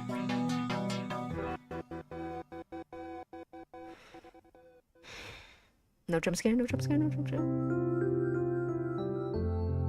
Oh, library. Library. Just a library. The town library. It feels like it's been ages since I last visited here. Electricity got back? Nice bagel. You went from a fried bagel to normal bagel. But not water. Oops.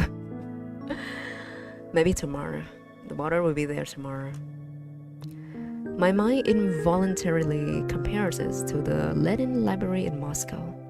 I was so blown away by a sheer sign during our 6th grade field trip. In contrast, this tiny reading hall borders on being claustrophobic. Its walls are the same shade of green as the school cafeteria or the corridor of a children's clinic. And yet, I still feel right at home. We feel more at home in the library than in our real home. That says a lot.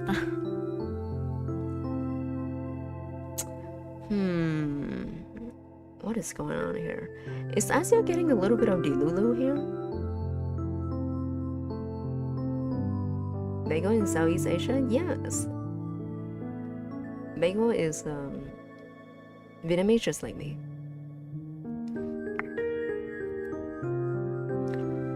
But it's a quality over quantity kind of thing. We have some wonderful editions of the classes. I heard most small-town libraries get low-quality prints, so I suppose that's where our close-town privilege comes in. I wonder if the same applies to cinema. I'm too shy to watch movies all alone, so I don't know a lot about the local lineup. I should ask Marina about that. This calm music. I miss this calm music, guys. Asyenska. Long time no see. Where have you been, sweetheart? Hello, Lydia Ivanovna. I'm sorry, I've been going out more. Ah, that's lovely. Don't apologize. I always said a young girl like you shouldn't spend all of her days cramped up in here. But I like being cramped up in here. I missed it. Lydia Ivanova smiles. Caught before the jump scare. Shut.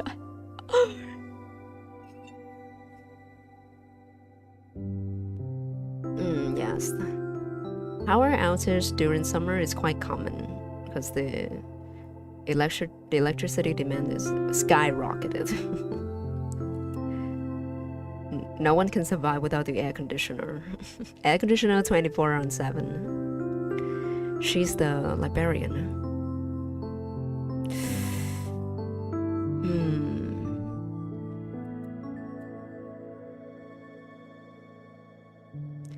I feel like not having Ira around us kind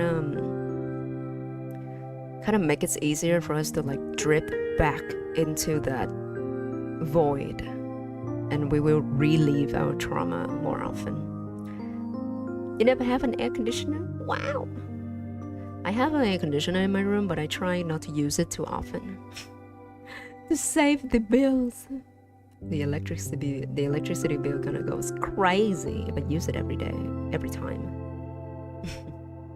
How can you survive without the air conditioner, Cynthia? I'm really impressed. It's not that we particularly close, we just exchange some pleasantries whenever I come by. So I didn't expect her to be happy to see me again. I suppose she doesn't get too many visitors. I feel a bang of guilt deep in my chest. Actually, do you have Angelic by Angola? Oh dear, I'm afraid we don't. But you know, my daughter used to love those books a lot. I would ask if I could lend you a few volumes. Oh, you don't have to.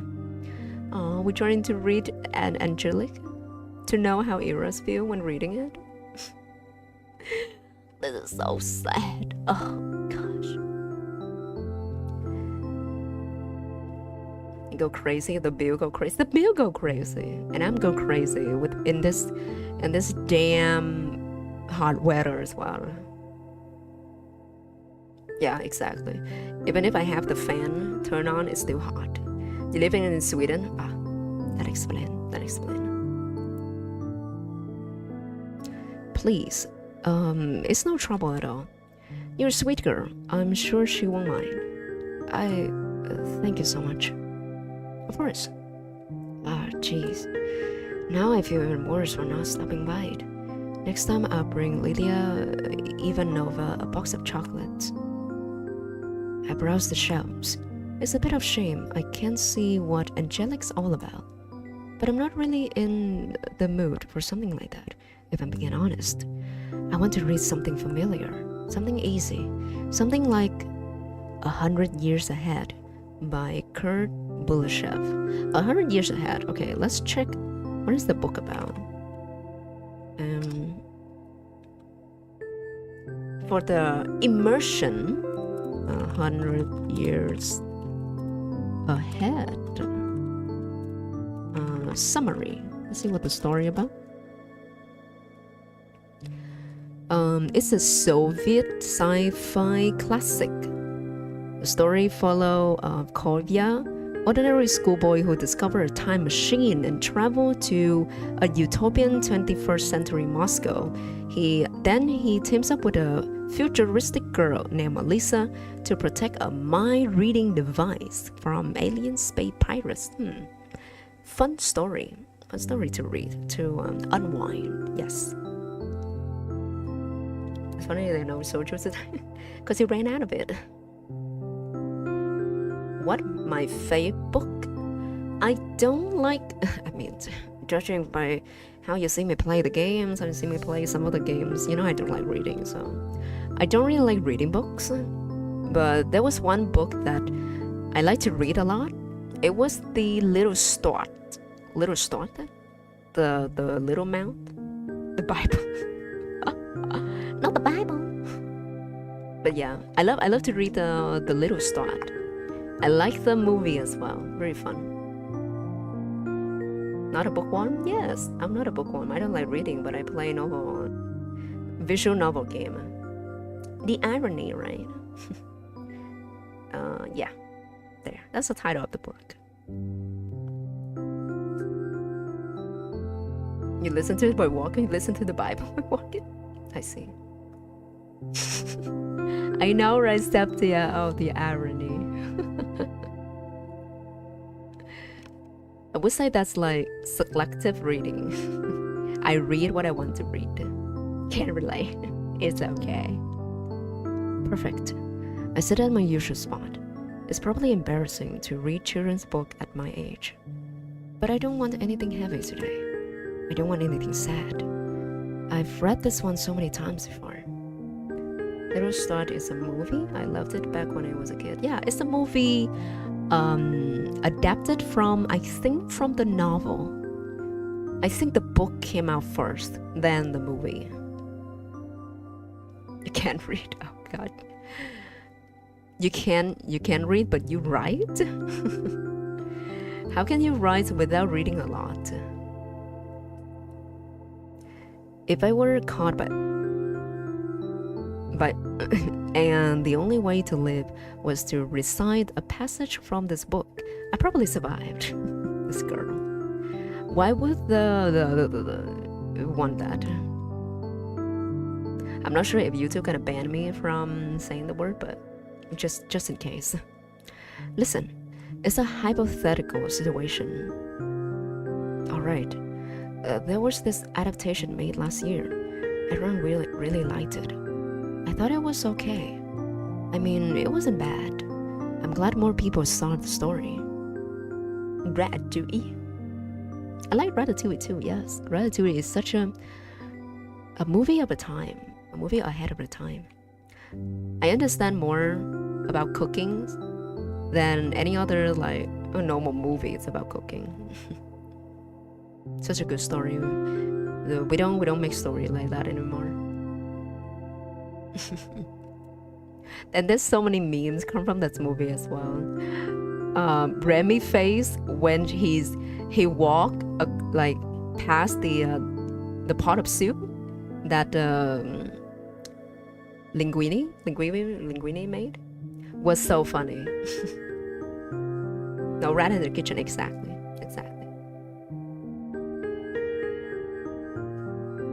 Waiting on the crystal. Remy Gag face, yeah. He's like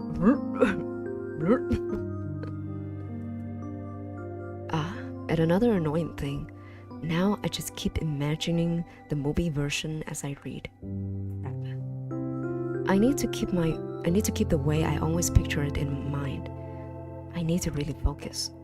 My concentration increases with each flip of the page. This is how we grounded ourselves. This is how we practice grounded. I need to keep the futuristic tech in mind. I need to keep the future world in mind. I need to keep the present world in mind.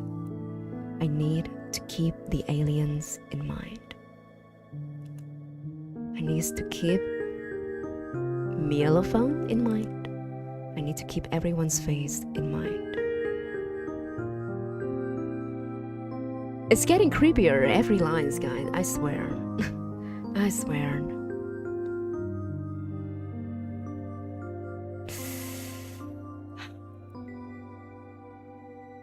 I need to keep Werther's face in mind. Who is Werther? I need to keep Kovya's face in mind. The character in the book. These are the characters in the book. I need to keep Alice's face in mind. Okay, let me guess, guys. The last sentence she going to say is either I need to keep Tasia's face in mind, or I need to keep Ira's face in mind. And that's the perfect time they're going to jump scare me with that one line. The music gonna go out, the music gonna shut out, and black background, red text coming up.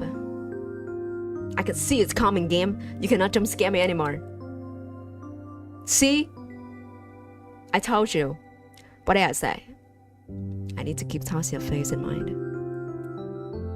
I need to keep her face in mind. Oh.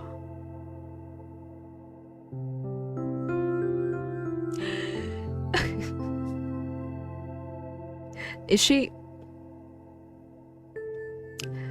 I think Tasia is gone. I think Tasia died, and now she wants to, like, she said that I need to remember the face of the dead. Keep it in mind. Keep it in mind. Keep it in mind. This isn't helping me relax at all. Shut the book and slumped down on the table. Maybe it wasn't a good idea to read this. I wanted something I wouldn't read, to think too hard about. It's no biggie. The kids section has plenty of other stuff. I get up and go to grab something else. A fairy tale would do. Morovsko? This is a really good edition. Something about it always fascinated me in the way I found hard to place. Perhaps it was the tone. The folk version had a more morbid ending compared to the published story. Okay, Morovsko? Let me check the story. Morovsko? How do you write it again? Log. Morovsko. Okay.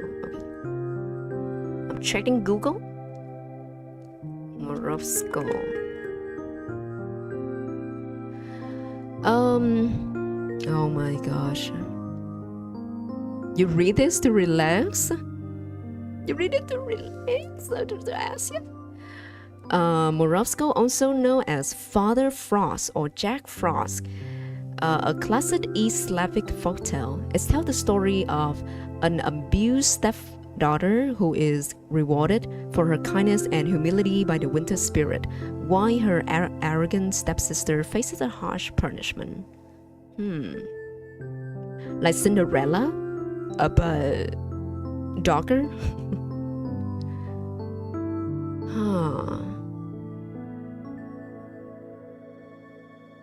Okay, the setup.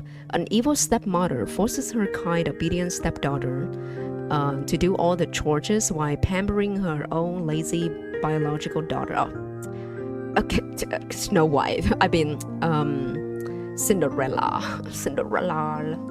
The abandonment. Seeking to get rid of the stepdaughter, the stepmother orders her weak husband to abandon the girl in the freezing, snow-covered forest.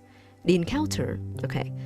The girl is approached by Morovsko, the spirit of the winter. When he asks if she is warm, she politely endures the bitter cold to avoid complaining. Okay. The reward. Impressed by her polite and resilient nature, Morovsko rewards her with warm clothing, chests of gold, and a beautiful dowry. Interesting. Okay. kind of like a Cinderella. Rise of the Guardians. That's how Jack Frost was born. Interesting.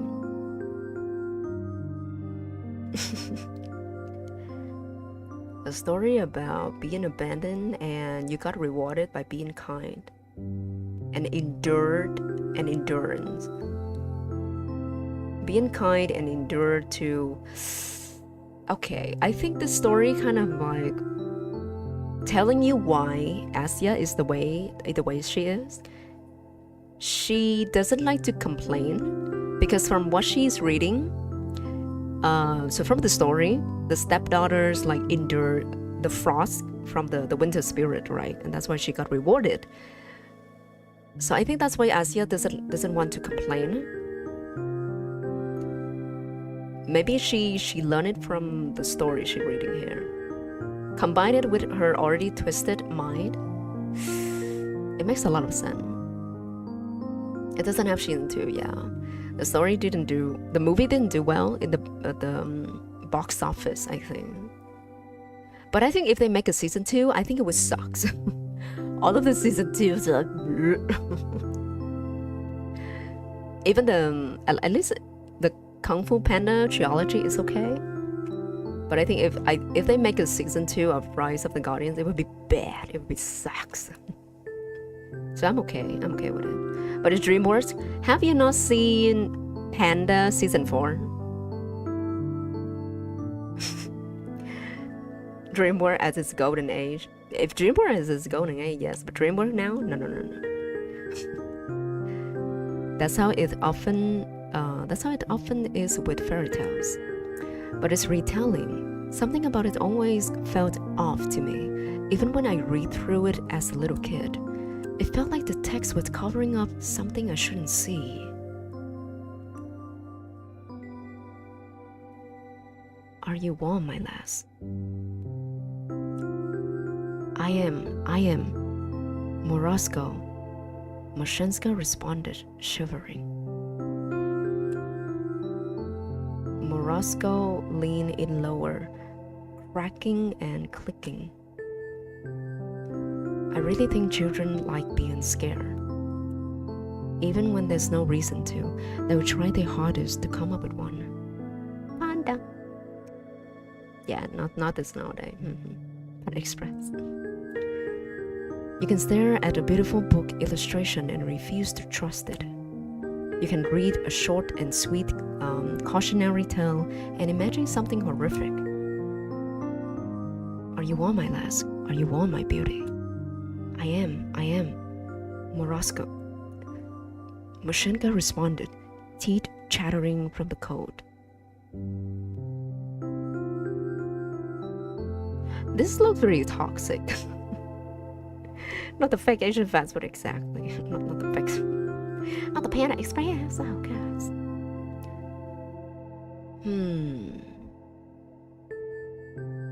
This looked like gaslighting. Are you warm? Trying to say that I am. Why you're so cold right now? The frost grew stronger. The girl's cheeks burned bright red. She breathed white mist. Her fingers barely moved. I think maybe the original ending is that the stepdaughter died. And everything that's happened, like the winter spirit rewarded her, anything, was just a product of her imagination before she died from the cold. I think I get it. I guess, like like the fairy tale, they said, oh, she got rewarded by the winter spirit with the stuff I told you before. But in the real story, she died from the frost. She died from the cold. And then everything that happened next, which is her imagination. It's like the story of the girl who sells matches. Yeah, I think that's the what Asia mentioned by the folk version has a more morbid ending. But that's just my guessing. Are we all thrill seekers as children? Maybe it's a simple survival instinct. Always prepare yourself for the worst.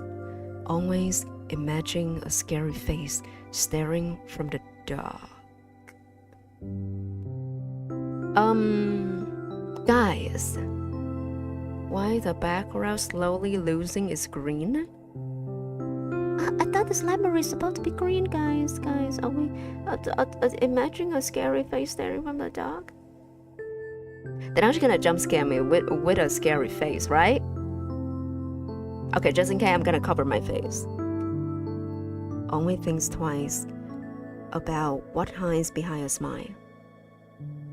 Yada yada yada yada yada yo yada. Okay, are you warm, my lass? Are you warm, my beauty? Are you warm, my dear? Nah. Oh, so warm, Morosco. The girl responded, her voice growing silent. What, the jump scare about to happen? It's not gonna happen, guys. Oh, the background changed color again. It changed red. It changed red. Red. Regulars. No, that doesn't sound right. What a depressing life would be if we always have to scare ourselves into experiencing its best moments. At least I'm not like that anymore. I don't imagine scary things where there are none. Are you sure about that, Asia? Should I go back to my screen, go back to my stream 30 minutes ago, Asia, and telling you what you have seen there? Red for blood. Because I know the world better than that. I know there is way more to love than there is to despise or fear. It's not some impulsive emotional choice. No, it's the only rational conclusion to everything. Coping. I see coping. Gosh, I'm looking away. The Morosco took pity on the girl. He grabbed Mashenka in a heavy fur coat, covered her in a blanket of snow, and warmed her up. Oh my god, it's so disturbing, the color changing. Oh, scope for the scope, bro. Damn. Right. I'm flipping through one stunning picture to another. This is far more enjoyable than the original. The folktale is predictable. It's so simple and crude. It's underwhelming. This is a good way to rethink the story. Would you Asia or would you Europe? Would you what, Echo? Would you what? Would you what as Asia? Would you what, Era? Be more specific, Echo. Like, would I be Asia or would I be Era? Is that what you mean? Leave blank for creative feeling. I'm not gonna feel in those. I'm not gonna feel no blank, no yeah by blank, Echo.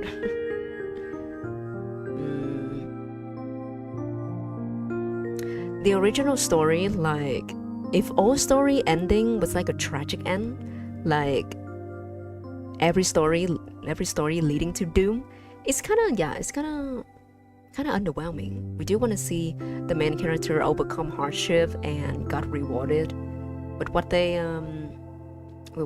have been through. Fill the blank with Yuri, yeah. Yuri Asia, Yuri Era. Why not Asia, Yuri Era?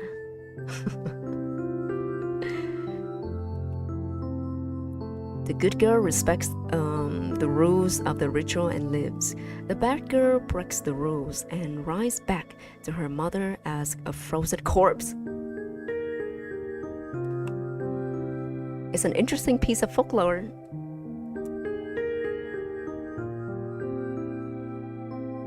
But the idea of it, oh my god, is this for foreshadowing, guys? Is this foreshadowing?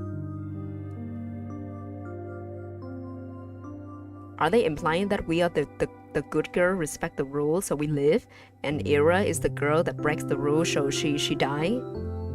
She died in the under the snow, frozen. Swear to God. I'm not sure what a modern kid can glean from that. Maybe Gary was right.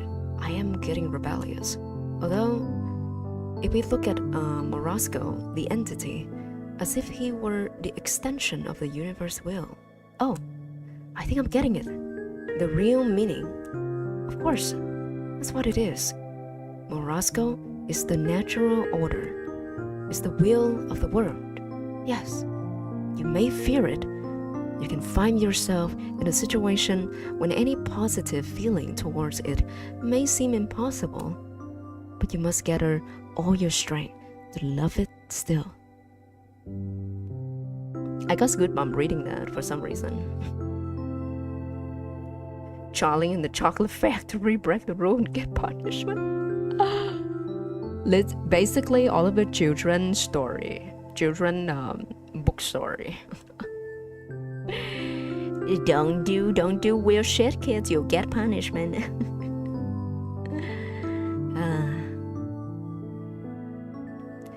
This is so Asia coping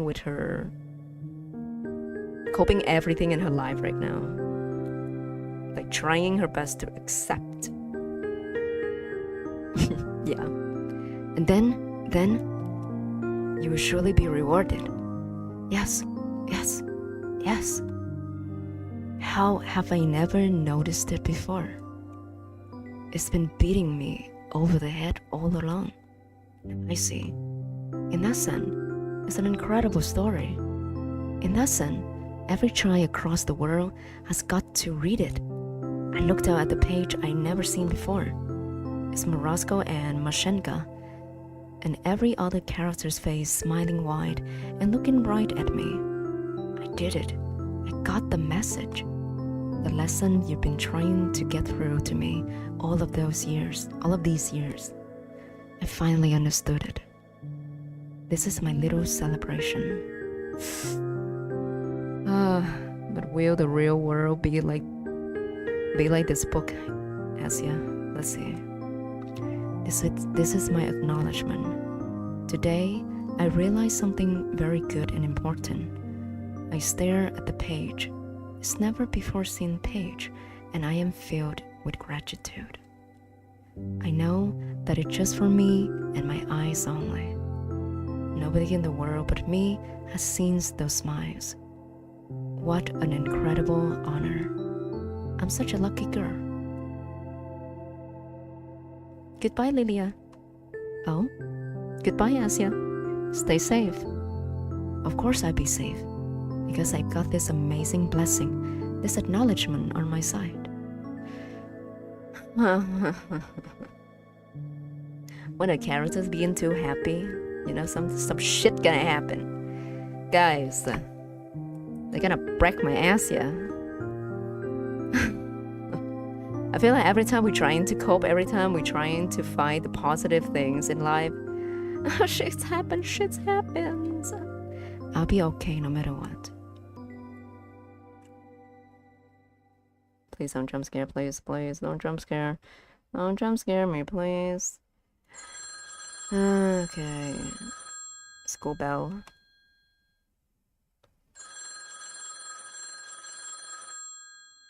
Oh, this is not school bell. This is some telephone.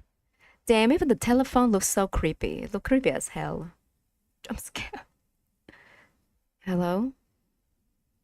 It's almost 1 a.m. Okay, guys, I think this is Era calling. This is Era calling, guys. Oh, gosh.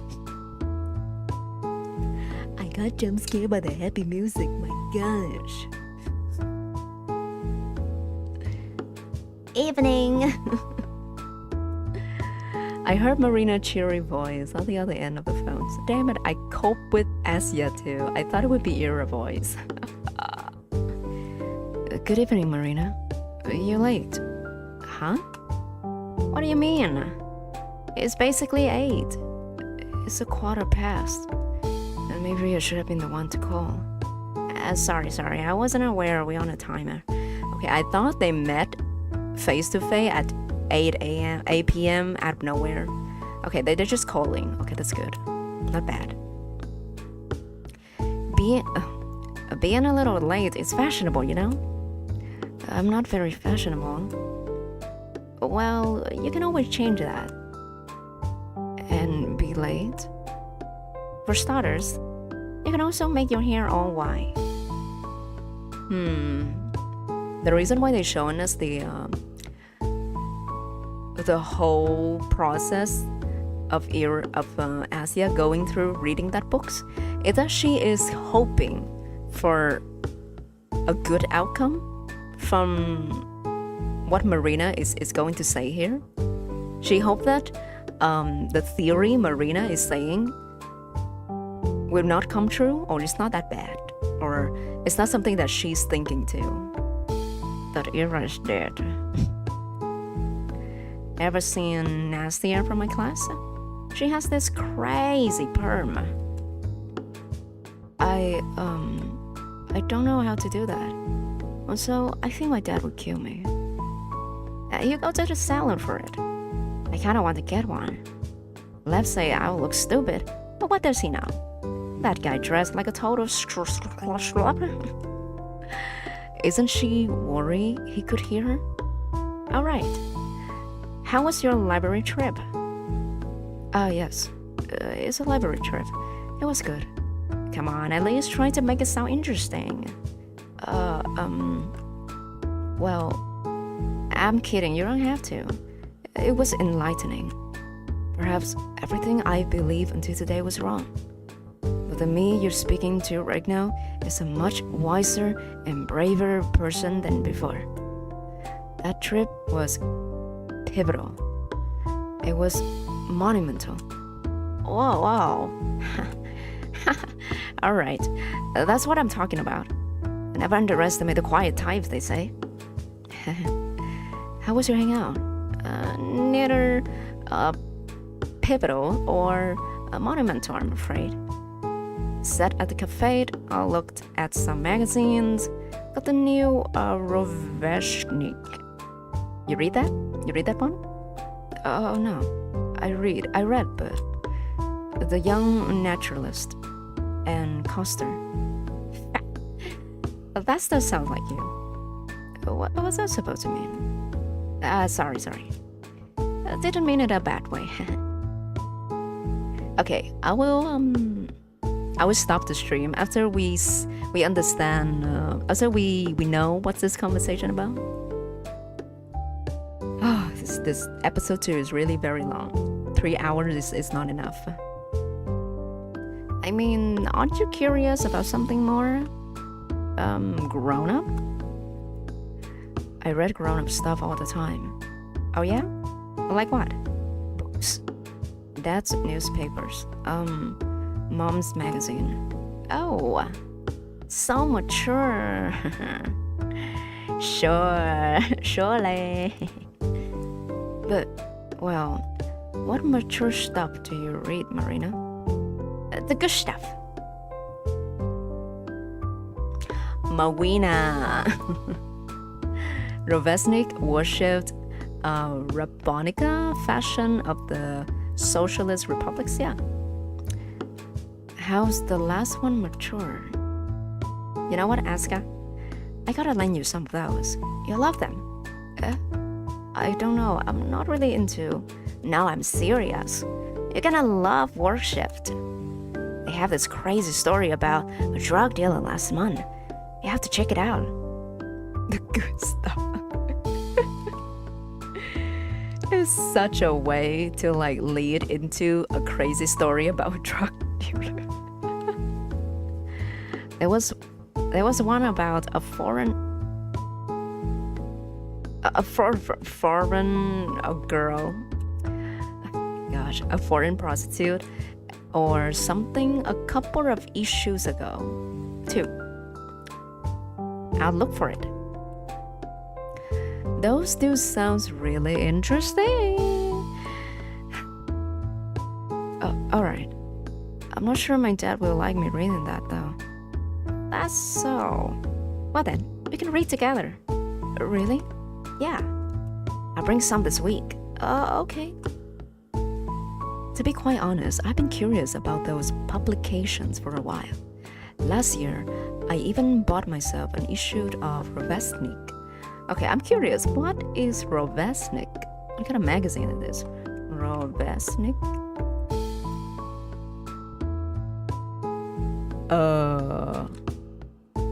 What kind of magazine?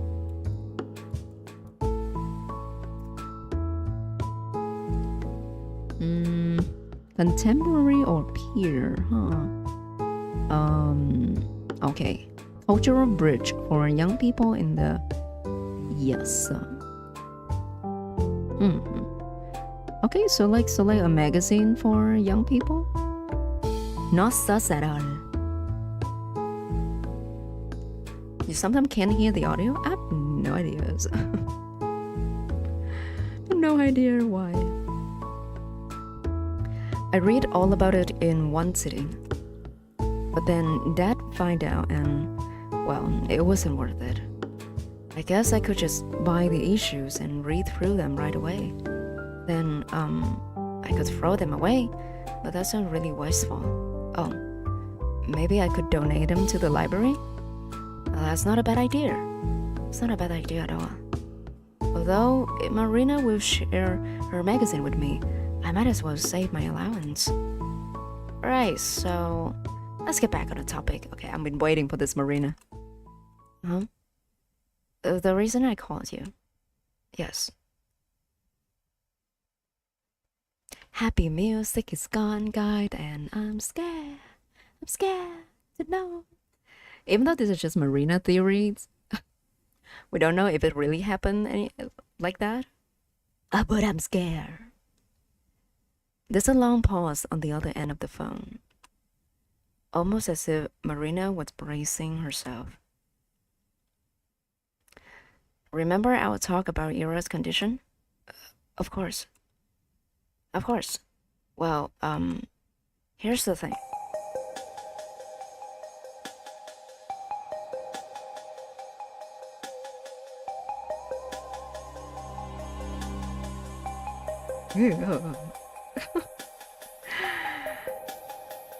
They have like a sound effect of like, see that sound effect? Usually in like alien movies, like alien horror movie or Halloween movie. Oh god, so freaky. It's giving me goosebumps too. I tell you how Ira can get into these states when she isn't quite there. Usually, she could snap out of those. It took some time, maybe a couple minutes, maybe even hours. Yeah. But she got over it, and as time went on, it grew more and more difficult. The treatment helped. The pills acted as stabilizers. So it was like the pit in her mind. It became more shallow. They still form, but they became easier to manage, easier to climb from. And when Ira stopped taking them, it was like being dropped right in the middle of a canyon. It is end with a question mark. Interesting. Marina paused. The way she spoke sounded as if she had to force out every word, made worse by the muffled receiver. And that's just half the problem. There's more. When you stayed in that state for too long, you... Do I want to know what happened here? Okay, let me guess. If you stay in that state for too long, I guess you just change into a different person, or you gone crazy.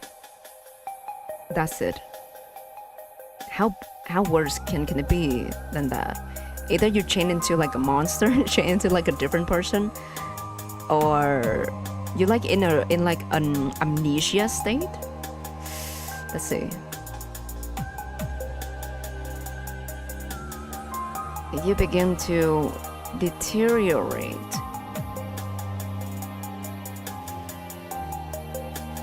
Explain deteriorate? Deteriorate? Like mentally? Or like physically? Huh? The human brain isn't made to manage that sort of stress. So as a result, our conscious, our higher functions start to decay. In other words, we gradually lose what makes us human.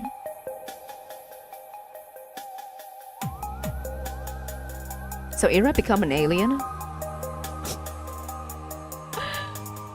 And we go on a search for an alien? Oh, Jesus Christ. Hi Takashi, don't worry.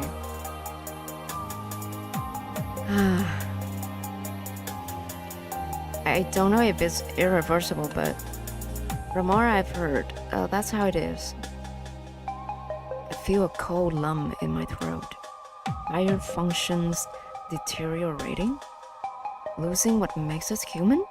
Just what? What the hell kind of illness is that? When we saw Ira that day, it seemed like she's been out of it for hours. So there's a high chance that if she didn't snap out of it soon after, her conscience began to fall apart. Yeah. Weird ending route. Solo birthday with spicy mac and cheese? Happy birthday! Happy birthday, Takashi. Some mac and cheese is a really nice comfort food. I would like to celebrate my birthday solo with some comfort food too.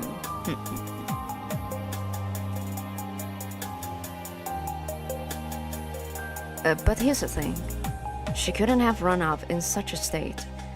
Finding a place to hide would also be extremely difficult. She wouldn't be capable of coming up with a convenient hiding spot. At least not anything that multiple search parties would manage to overlook. So, what do you think she did? She went home. You know how walking home can kind of feel like autopilot? It's not something you need to actively think about. So, even if Ira became completely dazed, it's very possible she still found her way home.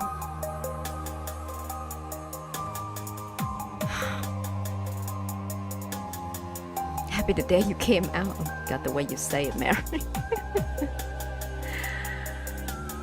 She went home?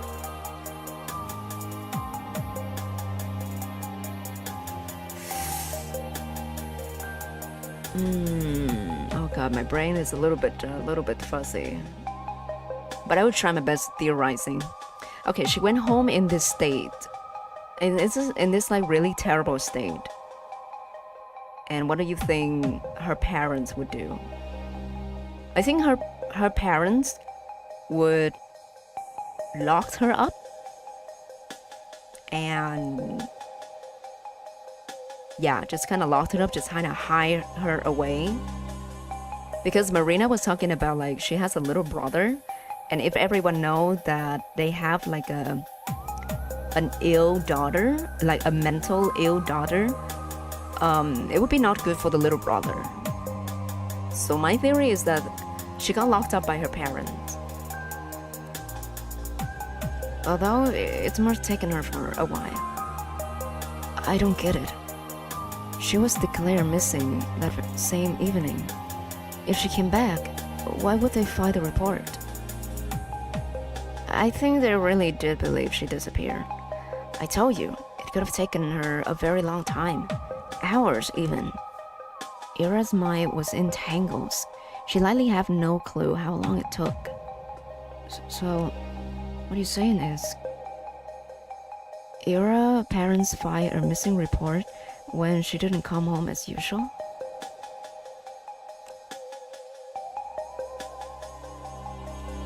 You wanna know what mac and cheese tastes like? It tastes like macaroni dipped in a lot of cheese. It's probably would be creamy, and yeah, and best when you eat it hot. Cook mac and cheese, rice cooker. The rice cooker can cook a lot of things actually, besides rice. That's probably late at night. Yeah, the report was filed somewhere around 11 p.m. Then, after they already called the police, Ira returned. Yep. So why wouldn't they call off the report? She sighed. Well, that's the nasty part, huh? Let's say Ira showed up a couple hours later, at 1, maybe 2, something like that. Consider the state she would be in by that point. Consider how Ira kept her condition secret, how she avoided both her home and public places. For all we know, it was her parents' first time seeing her like that.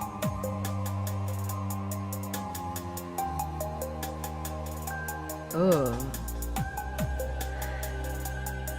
The more I'm reading through this line, and with the music combined with the background music in my ear right now, it's created such a creepy atmosphere. Oh gosh. And if it was in that extreme state, head hanging low, blathering nonsense, legs unstable, well, at first they probably thought she was drunk or high. They screamed at her, they demanded to know what she was doing, where, with whom. But then they stopped and realized something was wrong. Maybe they feel it in their gut. Something about the way she slumped against the chair, or the way that she kept muttering nonsense, or the way that her eyes seemed both glazed over and alert at the same time. It has to be unsettling. No, more like really freaking scary.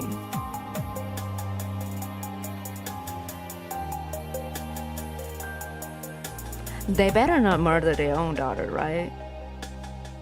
Maybe they would try to tie her to the chair, or maybe call the hospital. Surely they would be a good parent, right? So they might have panicked. Panicked? Well, maybe that's the wrong word. They tried to be rational. A panic kind of rational. Do you remember our talk at the cafe? Yes. The family has a reputation to uphold, whatever remains of it at least. Their daughter is already the problem child, the difficult, the unstable one of the bunch. What do you think people would say to Ira coming home looking like she shot up God's know what substance? It can be.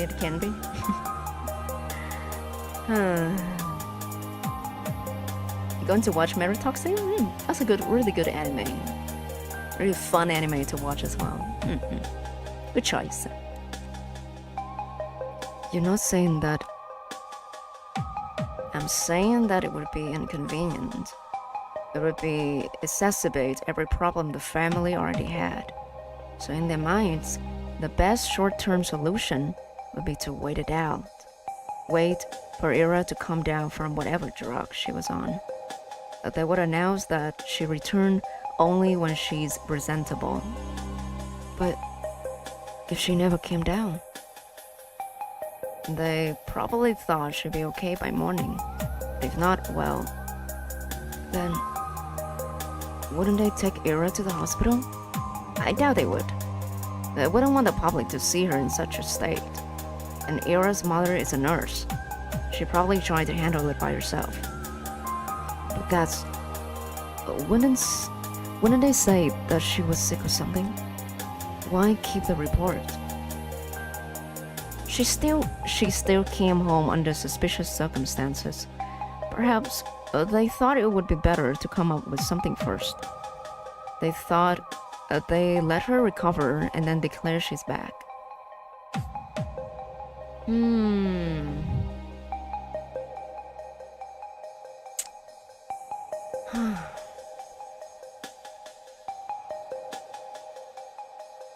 But why would they do that? It's kind of weird. They could just say like, oh yes, like Asia say, they could just say like their daughter has came home, she got a little bit of a cold, she couldn't go to school, that's it. It's not that bad, right?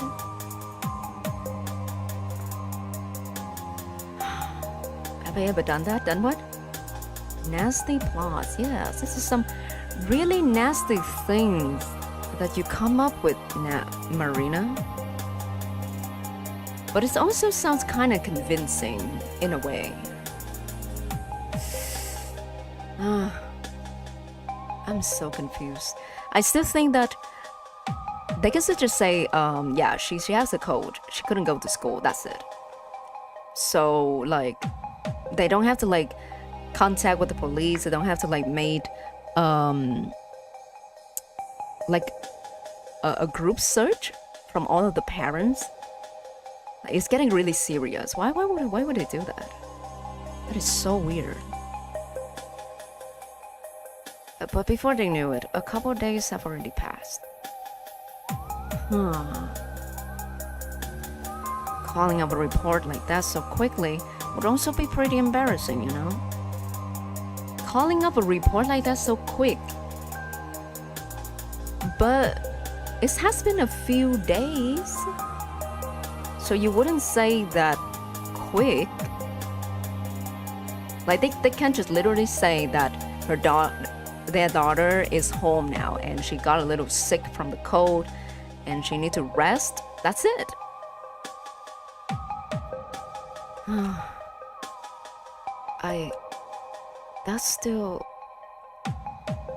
This all sounds a little far-fetched, but also I can't deny the possibility, right? Right, Asia? Right? It sounds weird. I don't know Ira's parents personally, but even I'm aware of how dire their reputation is. Would they really go this far to protect it? Are people really capable of things like that?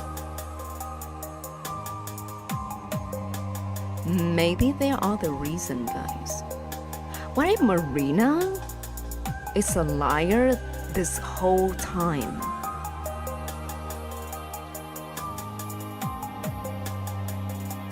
What if Marina's still so sus to me? Yeah. Crap. Crap indeed. But if everything is what you said it is, and Ira still hasn't calmed down, that means, yes, her condition is only getting worse. We have to do something. I look around. The TV is still playing in the living room. For a couple of seconds, I stare at the door, holding my breath. Asia, you good there? Yes, sorry. It's okay. I just need to be quieter. Oh, I see. But yeah, I agree. I tried calling the police before, but it's either no response or one of her parents. So that's useless. I also thought we could ask Tolik, but we gotta skip school for that. Why? He goes to kindergarten. The only time that we could talk to him alone would be when the kids are let out to play. Well, that would overlap with our lessons. I can't really skip. That's fine. I can. Really? Sure. Lev will get a call, but it's no biggie. If you say so, yeah, I'll go there. Still, there's no guarantee that asking him would work. So I like to go to Ira's place, see how things are with my own eyes. And then Marina gone missing as well. And then Marina gone missing. And then we have to like go to Ira's place with Vadim. Bye, Sunshine. I think this is where I'm going to stop too, guys.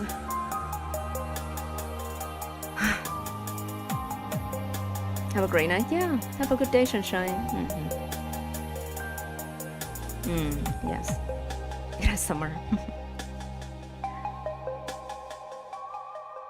At times it sounds like Nexus wrote this. maybe a few more lines. Maybe after this conversation finish, okay? Maybe just a few more lines. You guys, if it's too tired, like if you guys feel too sleepy, just go to sleep. You just got back from your bike ride. Okay, we try our best to finish this conversation.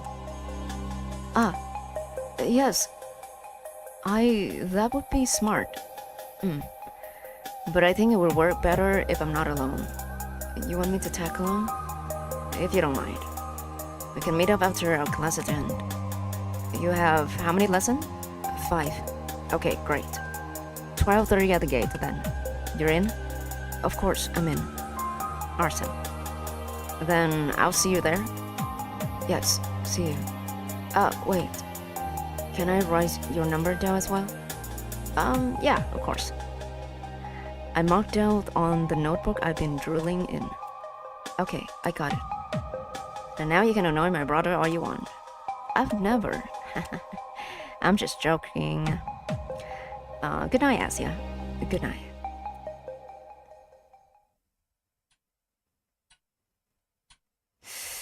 I think Isra... few lines. Joshing?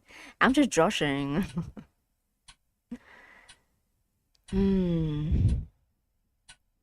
I still hold very strongly to Ira's condition. I think Ira's dead, and their parents try to hide it from the public.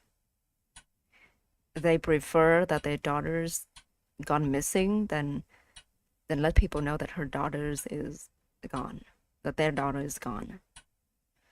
Final jump scare, please no. We're already at the end. The handset gently clicks against the cradle. I'm home again. The clock is softly ticking from the hallway.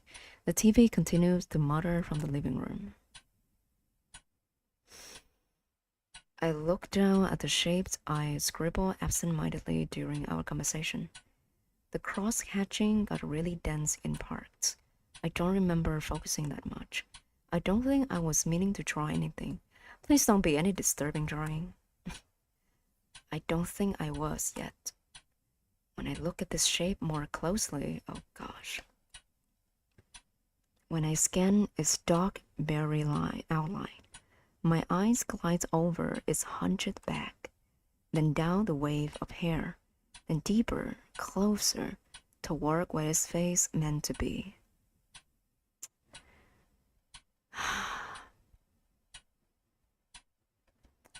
I'm gonna put my hands on my face and block my view right now in case we see something disturbing. The shadows shrouding it are much too heavy. There is just one thing my mind can parse, 2 things. I smiled as Ira Frightened's eyes are locked with mine.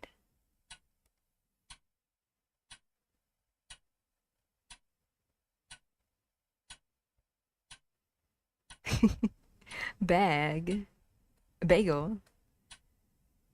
I smile as Ira's frightened eyes are locked with mine. Is she talking about the time where Ira's sitting on the swing in the park and looking at us with like a really frightened eyes? And then we drew it? But we kind of enjoy it? That's why we smile? I mean, the MCs say a lot of things about cute. That's cute. That's so cute. And our MC is not a reliable narrator either. You can see a little bit of her delulu back then when she's like... She thought it was Vadim doing, but when she asked Vadim, Vadim didn't Didn't seem like he done it. Jesus Christ. I miss you. I really, really miss you.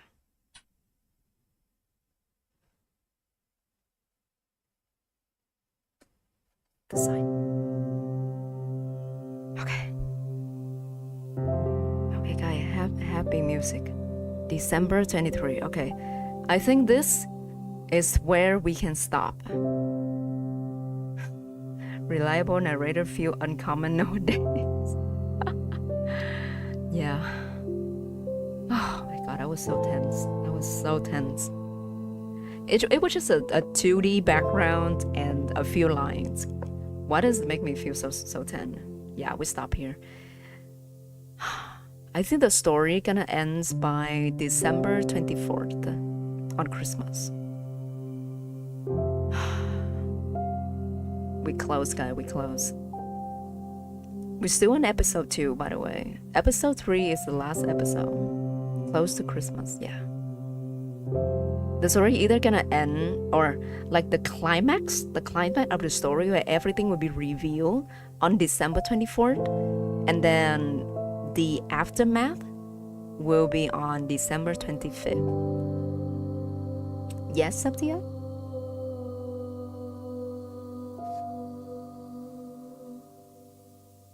Yes, I'm waiting for the message. This 100 counts as reading, and you're a reading nerd affectionate. Chef Dial. I guess you can say that's like selective reading. I only read what I like to read. So it's not like I hate reading. I just don't like to read things that I'm not interested in. And I really like reading through stories like this. It's helped me thinking and helps me focus. Yes. Oh, thanks, Satya. I'll take it as a compliment. Okay. That was a really good story. The story is getting really nice. We have a few jump scare in this stream, which is great. I hope they won't do that again to me next stream. Please, game.